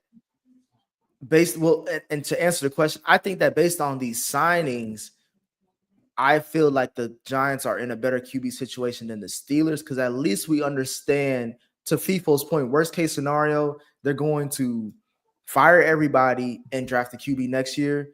Best case scenario, Daboll keeps his job and he gets to actually groom his own QB like he was supposed to do when he first got hired. I think he only took the job because, one, it's a head coaching job, so all those coordinators are going to take a head coaching job if they have the opportunity to. And two, I thought he thought that he could probably get the most out of Daniel Jones, which he was correct in. So that kind of proved his worth. I still would like to see Daboll get his QB. I don't know if that's going to happen this season, because, I mean, It won't. based off these signings, it seems like they're gonna take either Abdul Carter or Travis Hunter, because it seems like Travis. It's gonna be Travis. I hope it's Travis. I hope it's Travis.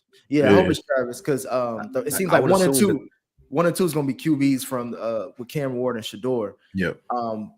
And I hope no. It is. Carter. No, they're going for Shador. The Browns will take Carter. They're going for Shador. They will go for Arch Manning next year. If I got Carter and I got Myles Garrett on my defensive line, all I need is a quarterback. Myles Garrett. There's no way that I'm taking Shador Sanders at 2. Myles Garrett only re-signed because he said they had a plan for QB. They was going to address the QB situation this year. That's what he said. That's what the Browns even tweeted. You know what they're going to do to address it? They're going to sign Kirk Cousins. They would have made.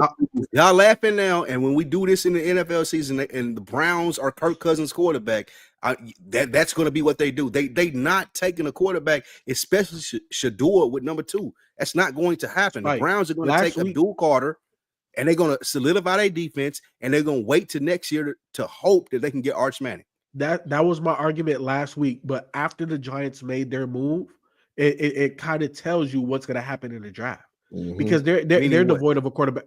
Because the Giants are devoid of a quarterback as well, and if they felt that they can't have a quarterback now, but before today they didn't. Okay, because of the move that they made. Because of the move that they made today, they are telling everybody, right, reading between the lines, they are not drafting a quarterback. We're not taking Shador Sanders. And the reason why is because, number one, they either couldn't move up. And number two, they now know that the Browns are taking a quarterback. Because if the Browns weren't taking a quarterback, they wouldn't have signed Russell Wilson. No, exactly. You would have set row with Winston and the Browns are going to sign a veteran quarterback. They're not. How much you want to bet on that? I will bet you a bottle when you come to Atlanta. And whoever wins, a good bottle. I know, big bottle, nigga. We talking about the bottle. Yeah, 750. The 750 bottle. I'm telling you, the Browns are not drafting a quarterback. Yes, whatever you want. Whatever tequila you want, I will buy it if the Browns draft. They are not taking Shador Sanders. They're going to take Abdul Carter, and they're going to solidify their defense, and they will wait till next year to get their quarterback in Arch Manning. It ain't no strong quarterback draft class next year like y'all thinking either. It's Arch Manning. It don't gotta be a strong draft class. They're looking to get Arch Manning, bro. No, you know how bad you got to be. They're gonna be bad. They ain't got no quarterback. What are y'all talking about? Kirk Cousins is going to be their quarterback. Atlanta will trade to Cleveland. Kirk Cousins, he had a no-trade clause. He's going to go to them. He don't want to sit on the bench making that type of money. He's going to go to Cleveland and suck just like he did in Atlanta, and they're going to have a top pick and be able to get Arch Manning. They'll have Abdul Carter and have Myles Garrett. See that goes against what Kirk Cousins is. Kirk Cousins is a middle-of-the-road quarterback, so he's going to win you them 7 games you're talking about. He's going to get that. So you would not be drafted. But before even all that, how you gonna play quarterbacks that amount of money? That makes no sense, Spike. Wait, what do you mean? Either way, and you got to pay Deshaun Watson. I got a question about Deshaun Watson not playing next year. Daboll, but he get a paycheck, right? He is. Okay, he kind of gets the cap, right? He definitely does. Oh, okay. Not as much as Dak Prescott. All the more reason for me to tank, saying I'm paying 2 quarterbacks and not paying anybody else, and my team's going to suck. What was you about to say, Ken? How many games did the Giants win last year? 3. I think 3. That's Who was the crazy. quarterback? It was a bunch of. It was Drew Lock, Danny DeVito, Daniel Jones. Daniel Jones. Okay. Yeah.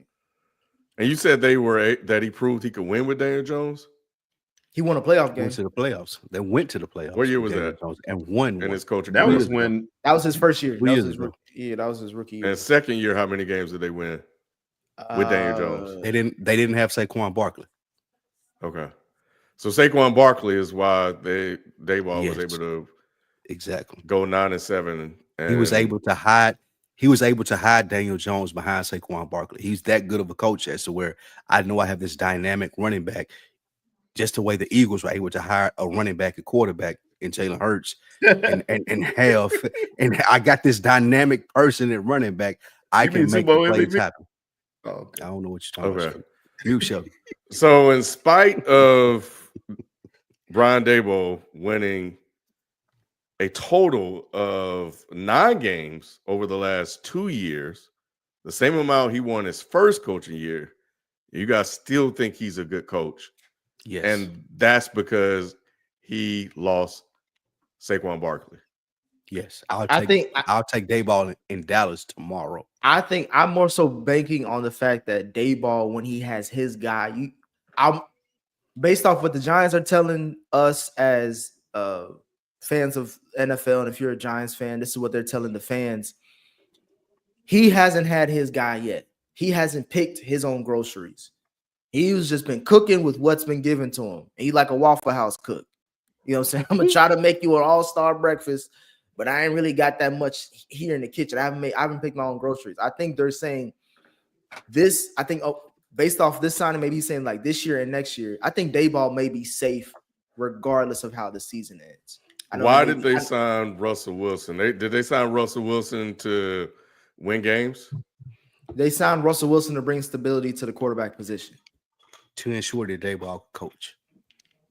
If Dayball, to me, so it's a test. Yeah, if they can win to me 5 to 7 games this season, Dayball is good to go, and they'll try to probably trade up next year in the draft. That's not enough. I thought you wanted Dayball going last year, Nick. What I want don't happen, Sheldon. I didn't really want Dayball gone, but I couldn't argue with him being fired based off the record. If we're going off of wins and losses, we're going off of wins and losses, which is mostly what these coaches get graded on.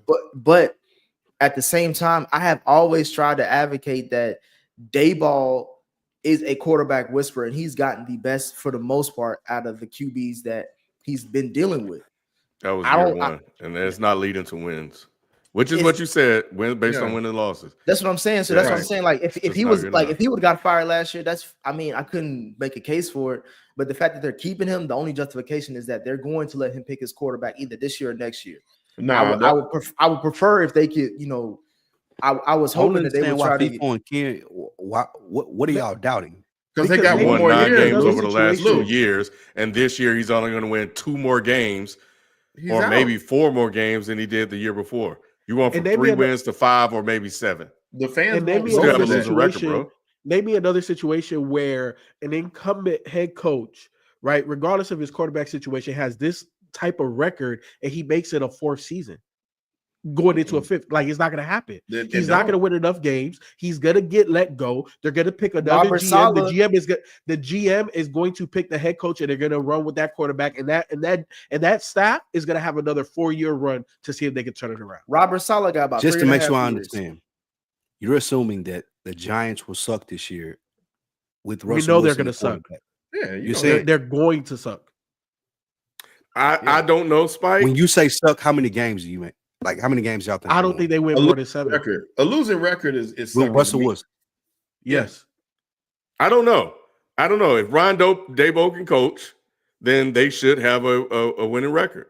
If he does not have a winning record, that would be a reflection. They have one of the best defensive linemen, 2 of the best defensive linemen in football. They have one of the best young receivers in football. They signed Russell Wilson. None of that matters? No, How? because they're not better than the Eagles. Eagles gonna mollywop Yeah. them boys. The only Two games a season. They may split with the Oh my Cowboys. God. they're winning gonna split one with the May. Cowboys. They're gonna beat the Cowboys, but everybody else. And then Washington. Mute yourself. Washington? You think they're gonna beat Washington? Nah, Yes. bro. Come on, man. No, you tripping. What you smoking over I there, don't know. Spike? I don't know that coming into year 2 that the Giants with Russell Wilson and Malik Neighbors and Brian Burns and all of these people that they have, Thibodeau, whatever his name is, as far as the other Kayvon. defensive end, I don't know if they not gonna beat Washington. Who They knows? beat Washington last So year? you saying I Did ain't they beat know them last year? Washington being a you great think team. you think Russell Wilson is that big of a difference? Thank you, Shelton. Yes, Because that's the only change you talk Well, about. I think bro. I don't think Did you Russell's see who gonna be they the had at starter. quarterback prior to him?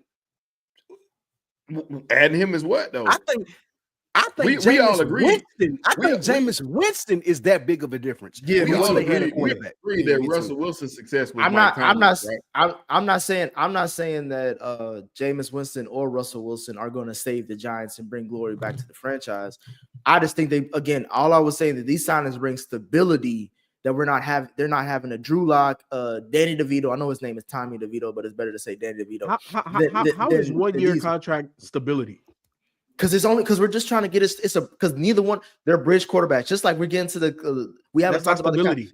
That's not stability. But to A me, bridge but- That's not stability. It puts you over to the next year, holds you over. It's a band-aid. It's not a fix. I It's agree not. with But that. that's not stability. That is I stability. think It's I not agree a with cash. Nick You in talked the about a sense, band-aid. but I do agree with Nick in the sense that we know Tommy can't play. We know Brian Daniel Jones can't play, and whoever else they threw out there.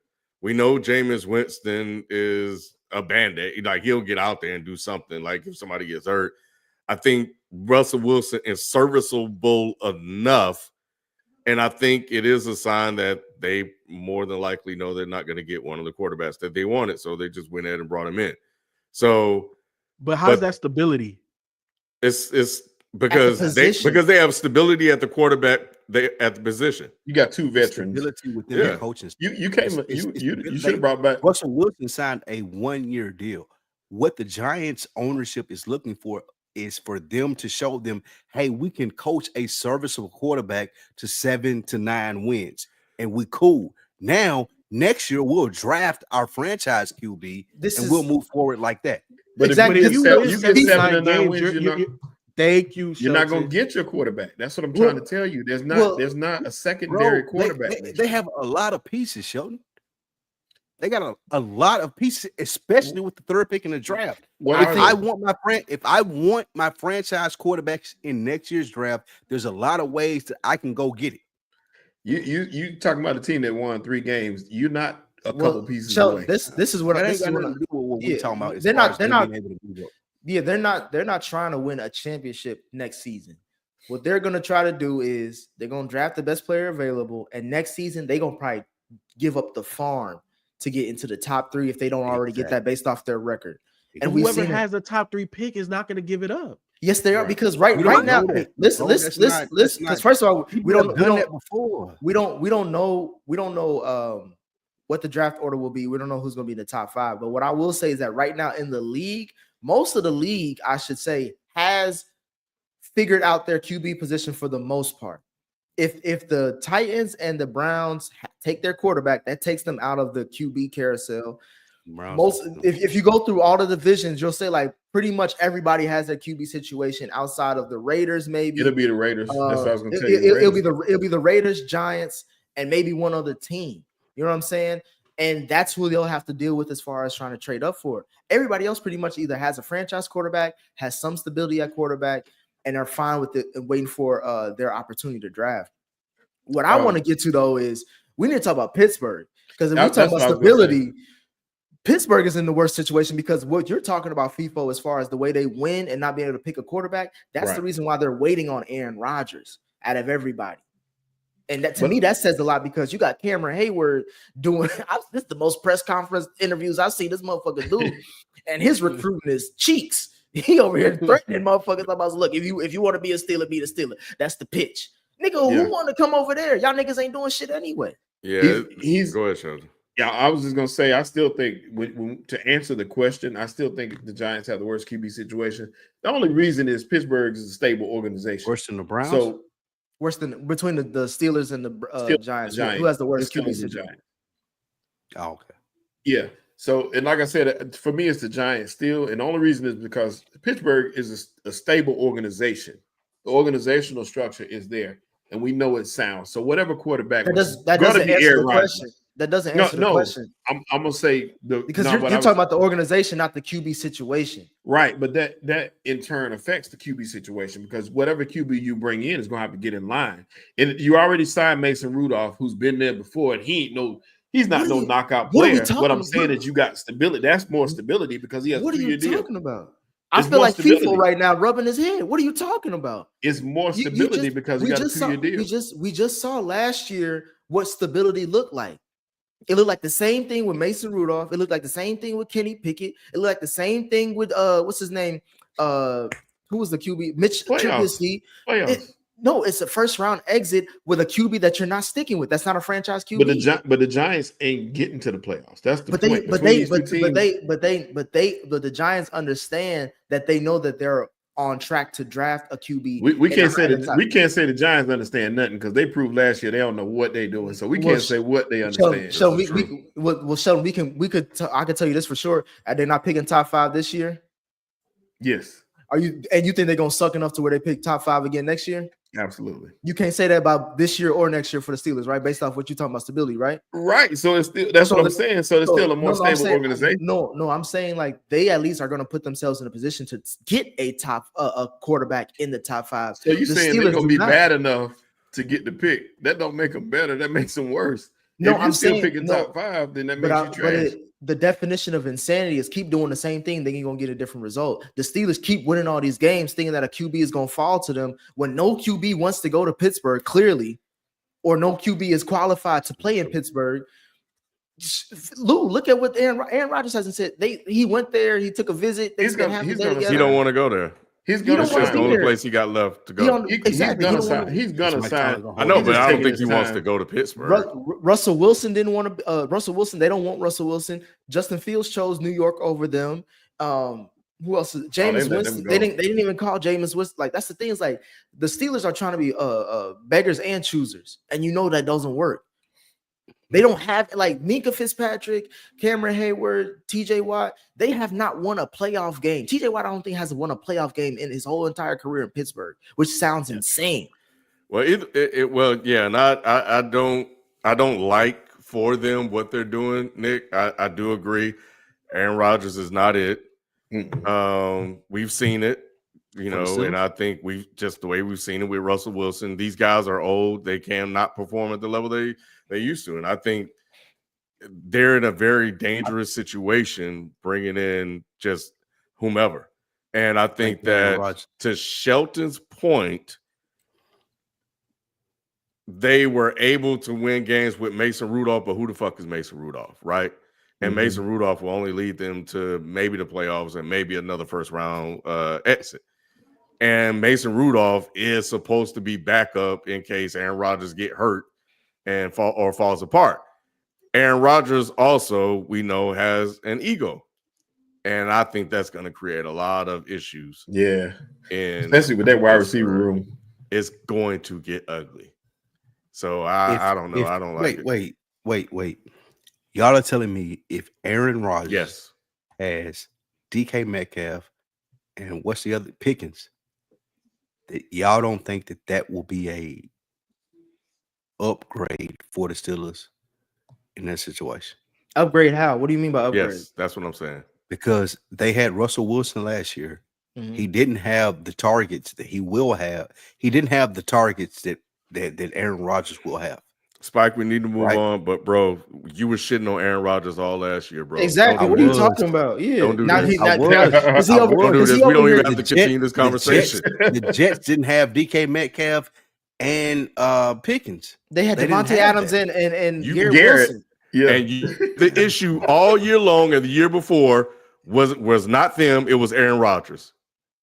You always pointed the blame at Aaron Rodgers, and now he's supposed to make a difference. I agree because he was Mike Tomlin. I think in Pittsburgh with Mike Tomlin, in Pittsburgh with Mike Tomlin, he will be better. Aaron Rodgers thinks he's bigger and better Because than Mike he's- Tomlin, bro.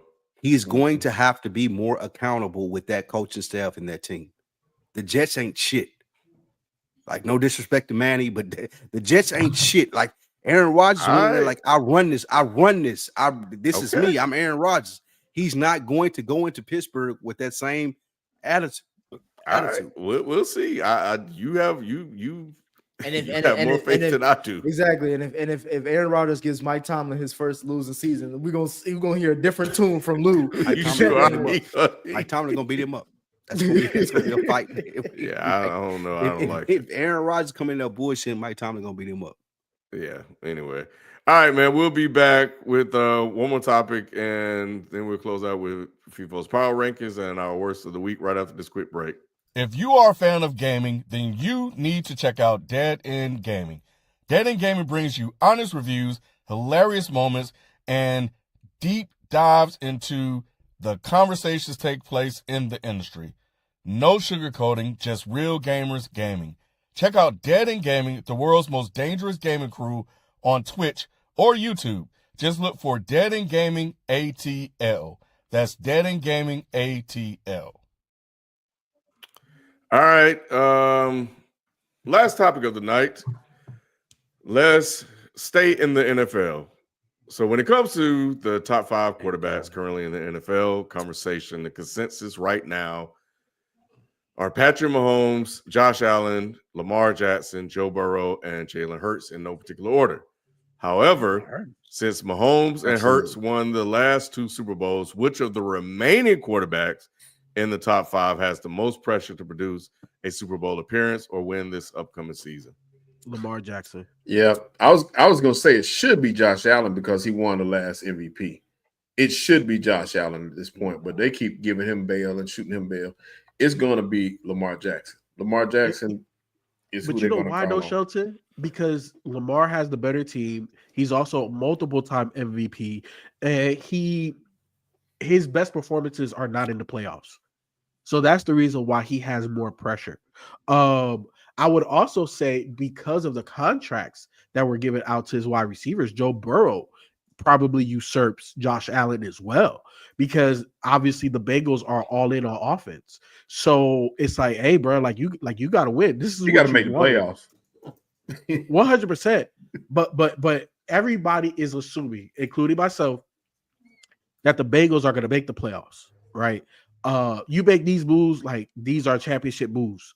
So to me, I think it's Lamar 1, Joe Burrow 2, just because of the contract situation, and then you put Josh Allen. I'm going Joe Burrow 1, just because he made it to the Super Bowl and lost. I think that the expectation for him, especially signing the 2 receivers, Jamar Chase arguably being the best receiver in the league and having a number 2 like Higgins, the expectations for him to succeed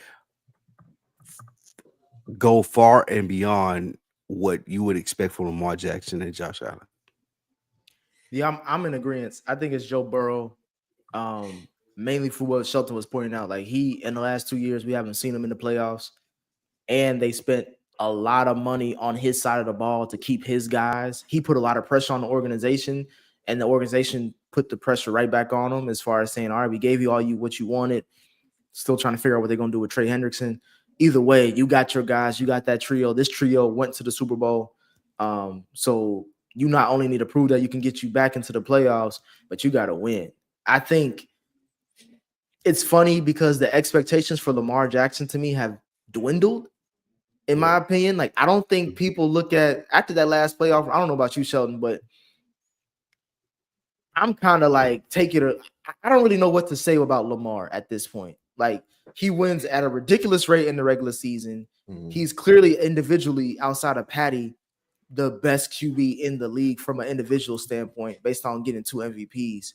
Yeah. So he already guaranteed basically he's a Hall of Famer. It's just because of the way he plays in the playoffs. Like, I don't think anyone trusts. The reason why I say they doing it because I don't think anybody out of all the QBs, out of the top 5, he's the least trustworthy in the playoffs, in my opinion. Yeah. Josh Allen, to me, since he overachieved last year, he can come down to earth a little bit this year. So if they just make the playoffs, win the division, and get out the first round, I think that's a success for them because they're still trying to do a soft rebuild as far as the pieces around them. But I think Joe Burrow has the most pressure going into the season to at least make the AFC Championship.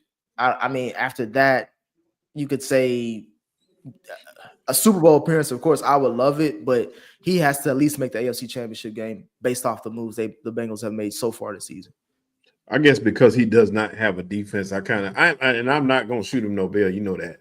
But for me, my expectations are less because they have no defense at all. But that's on him. Yeah, that's Lamar, on him though. And Lamar got pieces all around him, so I think that they're looking at him like you got to win now. But how much do we got to give Lamar at this point? Remember, we had conversation when Lamar didn't have shit, and now Lamar Denver seems like he got everything you would need and doing the same shit and doing the same shit. So it's just kind of like I don't really know. Like if Lamar goes, I don't have any expectations for Lamar Jackson no more. He's borderline about to have me say that he damn near don't do it. That's what I'm saying. Don't do it. Don't do it. I ain't gonna do it because it pisses me off because when I defend people like him and it ends the way it does, it makes me look stupid. Because it's like you could do all this stuff in the regular season. Why do you look so different in the play? Like you go from Hulk to Bruce Banner instead of the other way around. Yeah. Because we don't want to blame Harbaugh. But you want to blame last year's playoff game on Harbaugh? Yes. Coaching was terrible. Game plan was terrible. What was the first throw that Lamar threw up? Was that a pick? Yep. They barely that wasn't coaching. It don't matter, Lou. That wasn't coaching.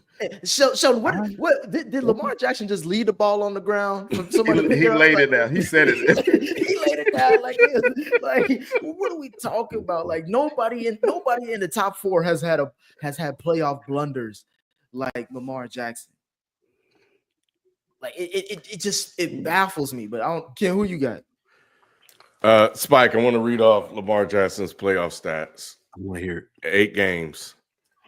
1,753 yards passing, 10 touchdowns, 7 interceptions, 84 quarterback rating, touchdown percentage to interception is 4-2. It's not good. It's not good.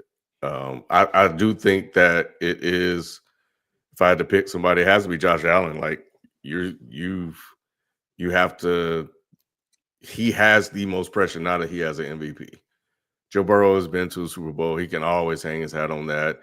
He made this bed. Now he's got a lie in it. So he will get a pass, but receive blame for creating the situation he's in as well. Can we please have not revisionist history? Mark Andrews dropped that pass. Oh my gosh. That's fine. He dropped that pass. Like that wasn't coaching perfectly by Lamar Jackson. I ain't saying it was coaching. I'm saying those are the circumstances of football. You just said the main thing we were trying to avoid is saying Harbaugh. I agree. It was coaching because it shouldn't even came down to that shit. It can't. Right. If he wouldn't have turned the fucking ball over. He had turned the ball over, Lou. Lamar had 2 turnovers. Lou, you the main person somebody in the chat talking about that Marty McFly that fumble didn't amount to much. When does a playoff fumble not amount to much? Didn't the playoff fumble cost the Eagles? We talk about that more than anything else. The fumble may have had a lot of weight to do with what they did, but may have at the end of the day. Y'all know you've been a hypocrite, Spike. Because y'all watch y'all what watch you say the about game. Jalen Hurts, Lou? Ken, he different. Ken, y'all watch this. Y'all seen Lamar Jackson made the correct play at the right time at that game. Mark Andrews just dropped that pass. Had he caught that pass, we wouldn't even be having this conversation because Lamar would possibly have a Super Bowl ring. All right, that was just to tie the game. You know that, Lou. It wasn't to win the game. That you're blaming all of this on Mark Jackson when Lamar created the situation. Nevertheless, I disagree with you with Josh Allen because Josh Allen's team isn't necessarily Super Bowl ready. Like his team, what did they do? They went and added the Bosa brother from the Chargers that got cut. It doesn't matter. He overperformed. No, it does matter. He overperformed last year without that You team. know, he was a couple plays from being in the Super Bowl. No, we understand that, but we also, at least I know I did, said that he overperformed last year. To me, the expectation, especially if your team didn't get better, is to add more pressure. Yes, you know why? Because there's media pressure. There's pressure that he puts on himself. His playoff stats are pretty damn great. 25 touchdowns, 4 interceptions across 13 games on statmuse.com. So then how does Lamar not have more pressure than Josh when Lamar's the one that has? Because everybody expects Lamar Jackson to fail. Nick has already just basically said that. He's going to get to the playoffs and do the same thing. They expect Josh Allen to succeed. Yeah. I say.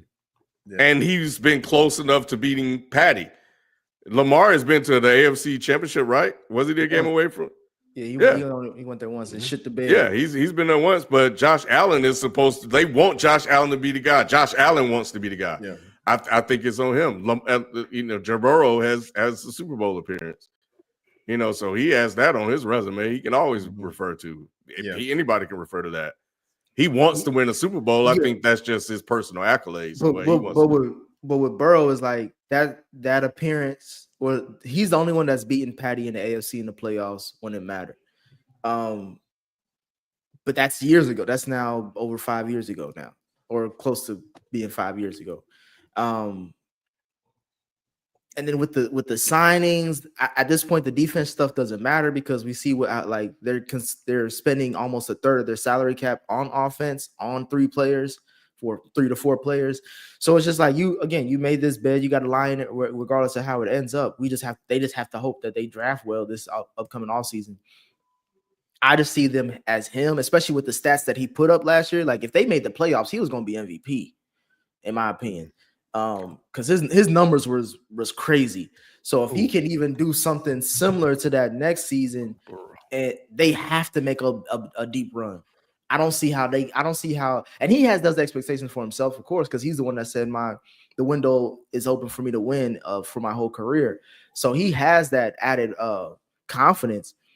But as far as expectations, they got to make the AFC. I mean, I had that expectation for him last season. And I'm doubling down on this season based off those signings. Yeah. All right. Some other news that broke. Stephon Diggs agrees to a 3-year, $69 million deal with the Patriots. Wanted to mention that. Boy, Patriots can't. They've been trying to sign blank checks for anybody to come to the league. Don't nobody want to go there, bro. They finally got a wide receiver 1. Well, do they? Well, he wear number 1. I don't know if he is a number 1. Yeah, because he's coming off that. He coming off the injury, so we got to see. Right. Yeah, we got to see. So is Carti moving to New England or? I don't know, but move on. And the Bucks, Damian Lillard. This is crazy. So it's over for Doc. Damian Lillard is out indefinitely due to a blood clot in his calf. Oh wow! Them blood clots. Make sure y'all get checked out when I go to the doctors, bro. These blood clots in these calves, you hear that'll take you out of here. Yeah, them blood clots, you don't play around with them. Yeah, make sure y'all. Yeah, that's serious. Y'all stay healthy. So start stretching. How long is he out for? Out for indefinitely. There's no time frame yet. Damn, really? Yeah, that's the whole season. Yeah, they have 11 games left. Literally, Doc has cursed that team since taking that job. You can't blame him. I gotta keep showing you right. I can't call him Doc. That's Darvin Ham. That ain't Doc. That's Glenn. Yeah. All right, let's jump into our worst of the week and then FIFO's power rankings for this week.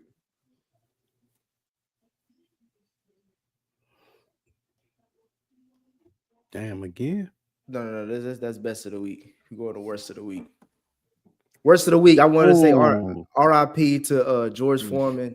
So hearing this news, granted he wasn't that old, but as black man, boy, we can't. Once we hit past 65, bro, it's a wrap. 76 is still young. Usually 80, 85 is normal time, but 76 is very young. But no, just wanted to give a shout out to George Foreman, the life he had. He was a obviously a professional boxer, businessman, minister, and an author, famous for the George Foreman Grill, but also famous for being a 2-time world heavyweight champion and Olympic gold medalist. Just want to make sure that we recognize his life. We lose legends every year at this point. And he's someone I'm glad he was able to get his biopic movie out before his passing. So I just wanted to say R.I.P. Rest in heaven, George Foreman. Yeah. Hey, shout out the grill, man. Saved my life. They said that was the George Foreman grill saved my life, bro. It walked for the air fryer to run. That's what they said. Yeah, that's listen, bro. Hey, man, that grill, a prominent figure in my life. Man, they were talking about he created it himself. Talking about it wasn't no power on off, but you just plug it up and unplug it. That's it. I didn't got through many nights with that George Foreman. I don't know if that's the type of performance he wanted this week, Nick, but I get your sentiment, bro. I've been saying it was. Listen, bro. And he was in early good shape 20s, early 20s, like 19, 20, 21, 22, having the Foreman grill, throwing burgers, chops, like steaks on it. Like that was, yeah. All right, power rankings. Let's see what people got for us this week. FIFO at? Oh, he disappeared. He back. Mr. Magic City. Turn your mic on, people. So we have NBA coaches under the most pressure to win this NBA season. Number 5, Kenny Atkinson, Cleveland Cavaliers head coach. He took over the team this year from JB Bickerstaff. JB Bickerstaff is obviously doing a great job down there in Detroit. But Kenny Atkinson under number 5, most pressure to win because he has a ready now team.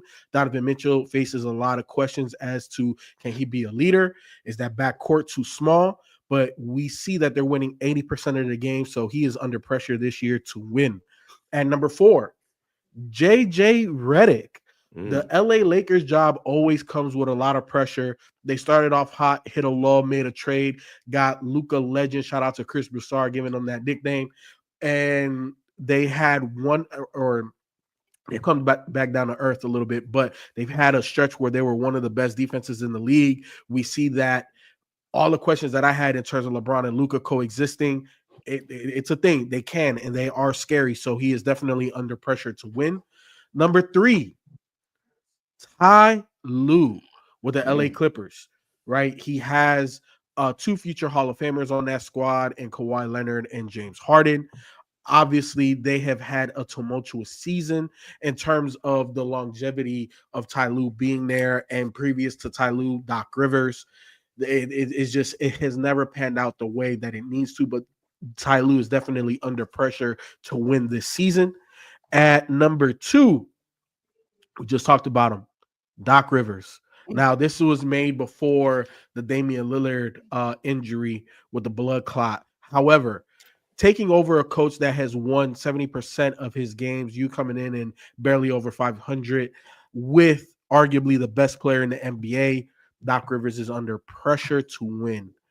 And at number 1, Nick's favorite. I already know he was going to hate. Tom Thibodeau. Wow. That's insane. That's insane. It's not insane. Tom Thibodeau is under pressure to win for a multitude of reasons. Number 1, they have been knocking on the door. They finally made the trade. However, his players, not only from the New York Knicks, but the Chicago Bulls and every other place that he's been, have always complained about the amount of time that they get on the court. And we see that it affects injuries. If Tom Thibodeau can't get to the Eastern Conference Finals, that man is out of there. Jeez. And that is your top 5 power rankings of coaches under most pressure. FIFA, you can switch 3 and 1, FIFA, because Ty Lue is under the most pressure. Okay. FIFO, do you know who the head coach's name is for the OKC? That's why he ain't make your list, because you don't know his name. No, he's not under pressure. He ain't under pressure? No. That's insane. That's he's insane. Not under pressure. To have the MVP on your roster, to have the number 1 seed in the West, and to be heavily favored to get to the finals is not. And if they don't even, so you telling me if the OKC Thunder don't make it to the Western Conference Final. That's not surprising. He'll be under pressure next year, but not this season.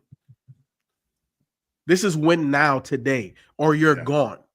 These 5 guys, even though Kenny Atkinson, like I said, this is his first year in Cleveland, but he took over a ready-made team That's what I was going to say. Like, how you going to put Kenny Atkinson there and not the dude from OKC when they won 50-something games last year? Because OKC is a homegrown project. The Cleveland Cavs have been growing, and they've taken a jump with Kenny Atkinson under the helm. They have to make it to the Eastern Conference Finals. And who the hell looking at Ty Lue to win anything? What do you mean? They should be. Yes. If Ty Lue don't win, he out. Yeah, you making all these moves to bring these vets That's in. a good list. That's a good list, FIFO. That's actually really good, FIFO. Yeah, that's a really good list. God, I hate him, bro. Tom, I do agree. Tom don't out of there. No, Tom. I thought you didn't want him. I thought you wanted him gone too, Nick. He shouldn't be number 1. That's what I'm trying to say. He number 2. Nah, Nick. I do. So you have Nick. You don't think your team is under pressure to win games? You right. We got Cat and we got Jalen Brunson, 2 of the best players that we've had in a long time. I didn't say I expect y'all to perform. Yeah, I didn't say he shouldn't be on the list. I didn't say he shouldn't be on the list. I don't think he should be number 1. I think the head coach for OKC should be number 1. I'm cool with Tom being number 2.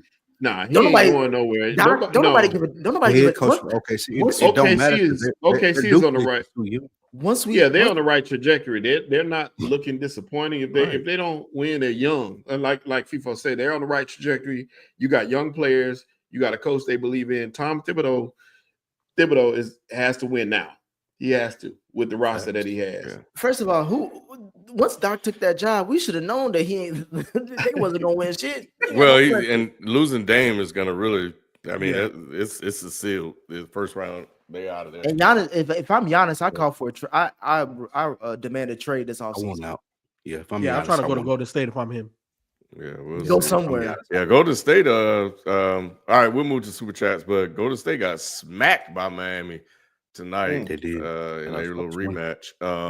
You already know. Pat Riley put in that word. Hey, we lose to Jimmy Butler and them. I'm cutting all of y'all. Yeah, Curry didn't play, but they said Curry would be back Friday. So and we need to keep this quote somewhere. Jimmy said that him and Draymond Green will not butt effing heads. And I don't know if he said ever, but he said, yeah, they're good because they both want to win. Who actually believes that? I believe that. You believe that? I believe that too. From Jimmy Butler? Yeah. Were y'all saying he's scared of Draymond? Nah, they're cut from the same cloth, Ken. I'm saying that. And ain't nobody gonna try. Get me out of whatever quote people are gonna say. I want to be separated from it. I think he's scared of Draymond. Yes. No, he's not no scared of Jimmy. Ain't scared of nobody. Jimmy crazy, bro. You seen his hairstyles. He crazy as hell. Draymond Green, man. Jimmy Butler turns on everybody, bro. No. Nah. Jimmy Butler's bigger than Draymond too. Believe it or not, he's 6'7", 230. Pause like a bug. Draymond, pause. Draymond is 6'6", 230. So he's a. I don't think he don't want no smoke, bro. Like he won't smoke with people like Cat. He won't smoke with people like Wiggins. Like he don't want to smoke with like Draymond. No, Draymond don't want to smoke. He not doing. You got it backwards. It might. I think it's equal. Because you have a point, FIFO. You're right. He don't want Draymond don't want to smoke with him either. But I think it's mutual. Okay, we'll see. Y'all know Jimmy. It's gonna happen, so we'll see. That's what I'm saying. It's not. We gonna see. I do not believe it. If Jimmy has a pattern, I'd rather a fight between Jimmy and Draymond. I'm putting money on Jimmy. I got you. But anyway, let's hit these super chats. So we got We Them Boys. Our conversation earlier when we were talking about Playboy Carti. They were trying to help an old man like me understand why they said it was hidden. The two are Jalen and Nick. If you're listening to the audio version of that, you can hear that conversation on YouTube, the live stream. But We Them Boys says Carti is metal neo-Nazi version of rap. It's a hell of a description. No, I say you ain't got to go with the Nazi. Come on. Shout out to Adrian Wells, who's been a member for 41 months. We appreciate it. Yeah, a salute to you, brother. We Them Boys. MA was engaged for 10 years. Stop hyping Nia. He was engaged to Nia Long for 10 years. Yeah.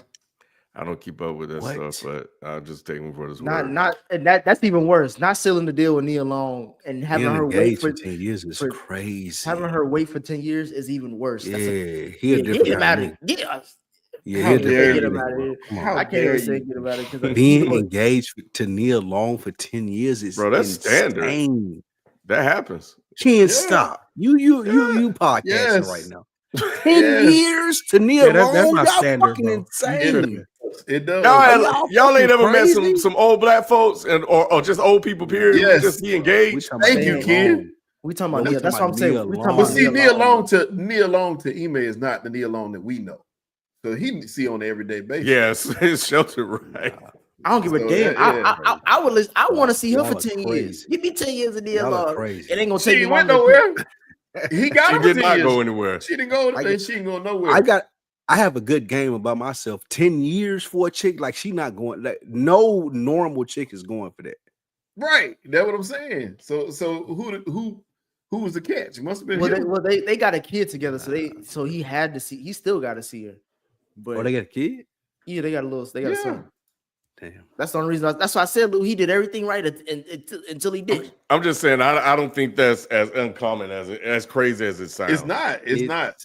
10 years is nuts, though, kid. It may not be the standard, Yeah, but it's not as crazy as it sounds. Every chick is not Nia Long, though. We talking about Nia Long. Don't do that. Can ask your wife. Ask your wife if Ken know we were engaged. For 10 years. It's the mic still on still question, but he know like his wife wouldn't have like 10-year engagement. Like, nah, bro. Ken is not Ime, man. He don't have. It's the same thing as NIL. The man's NIL options are unlimited. So FIFO, FIFO, could you have had your wife engaged for 10? Exactly. We dated for a minute, but we was only engaged for like a year and a half. FIFO is not Ime. You think you could have got 10 years off? I got like 6 or 7 off for once. Bro. I got 7 engagement. In my last relationship, I got 7 off as well, but there's no way it would have been 10. How long Jim Jones been engaged? Right. I think if you can get to 7, you can get to 10. No, you can't, kid. No, you can't, kid. 7 is the limit. 7 they don't want to leave. No, Spike, I'm telling you, once they get to 7, they don't want to leave because anybody in that situation, man or woman, don't want to leave because they don't want anybody else to pick up what they love. And all the work that they put in. We can resume this on Is the Mic Still On, but they don't want to leave. Is okay, but 7 and 10 are different. First of all, it's Nia Long. That's the thing that y'all the time. It's Ime, bro. Ime can do that. Having Nia Long wait, bro. Having Nia Long wait more than 2 years for you to say like, all right, let's get this thing official is nuts. It's egregious. Yes, it's a cardinal 10 years is insane. Like I said, y'all don't know Nia like Ime know Nia. It's a reason. It's a reason. Trust me, I wish I did. I wish I did. I know. If she'll let me get to know her like that, I'll take it. I'll take it. If she let me get to know her like that, I'll take it. I'll help raise the kid too. That's my little. Hey, Nick, that's my little son. I go to this little football game. Hey, Lou, you know what they say? Don't call me a stepdaddy. Just say I stepped up. I'm the dad that stepped up. Hey, year 5, you be in there like, man, we gonna do it. We gonna do this thing. You gotta do it right. 10 years is crazy. I'm trying to get myself together. We definitely have to have this conversation, or is the mic still on? Because I'm really stunned. You think that's shocked by that? That's normal in the black community, bro. That's normal. That's normal when you talk about. No, it's not. Children. How many of us are not married and have been with their girl forever? You know how many kids? 10 years of dating and not getting married is crazy. Yeah. I know people with 15-year-olds that they've been together this whole time and they ain't married. Shelton, that's fine for Mr. Earl and Miss Dolores. We talking about Nia Long, bro. There's exceptions to every rule that we talk about, and she wasn't one of them. Right? Don't do that, kid. I'm just saying, bro. The evidence, the facts are what they are now, Nick. I'm going to give more detail on Is the Mic Still On, but 10 years is crazy. That's like I've experienced that. It's not. It don't work. all right. We'll revisit this. Green, Nick, we miss you on FBS. Spike's been a good ad. All right. Thank you. Yep. Check out the Invincible review. Patriots already got it. The season 3 recap should be dropping later this week. And we did a review of Magazine Dreams. Spike, you dodged a bullet, as well as everybody else that didn't go see it. I heard it was good. I heard it was good. People like it, but it just wasn't my thing. And then we also have a conversation about the latest Jonathan Majors situation as well. So all of that's on FPS this week, 3 episodes. Hey, kid, Jonathan Majors ain't making good wait 10 years. Making good didn't make him wait. She was like, Right. You are in no position. Right.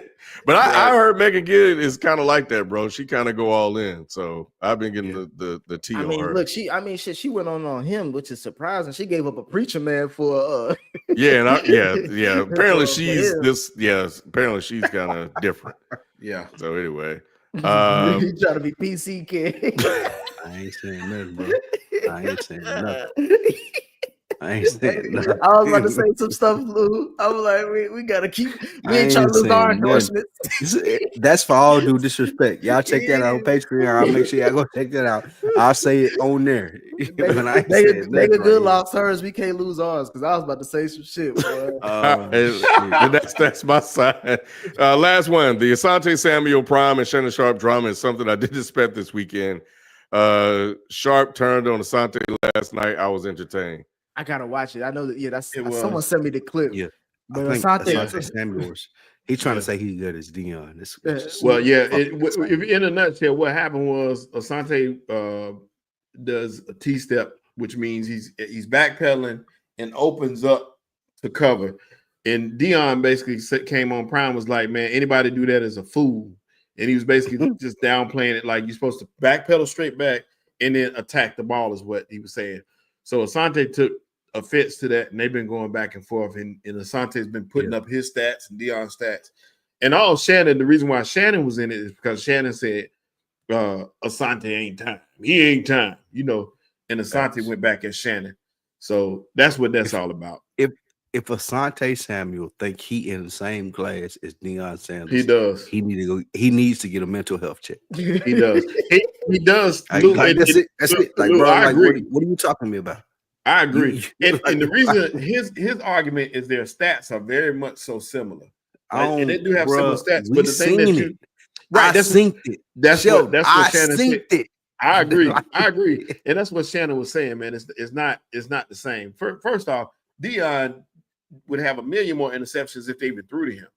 They don't throw to him, so he ain't gonna have the same amount. But as far as Super Bowl wins and all that stuff, they're pretty much. He's good. Asante Samuel, he was a very good cornerback, but he's not all decade. He's not multiple Pro Bowls. It ain't all that. No, the stats made me want to listen to the conversation, but then when I'm thinking about it, I was like, that is it. It reminds me of a conversation that we had. Oh yeah, it was just today when we compared Kevin Durant to T-Mac. that's what this comparison sounds like. Dion Asante Samuel. It sounds like Kevin Durant and T-Mac. There we go. Thank you. I was talking about resumes. He too. Asante pulled up his resume next to Prime, kid. Yeah, he did. He did. He had the audacity to do the same thing. And he thought he was eating. He thought he was eating too. He was cooking. Dion changed football. Yeah, right. So that's good. All right, point taken. So that's it, man. That is the show. We appreciate everybody tuning in. And yeah, we'll be back next week to talk about Sweet 16, Elite 8, and more basketball. I'm sure some stuff going to pop up in the NFL too. So we'll catch you guys next time. We out. Peace. Peace. It's in time because FIFO, you got a bowl of what? You got a bowl of frosted flakes. Soup.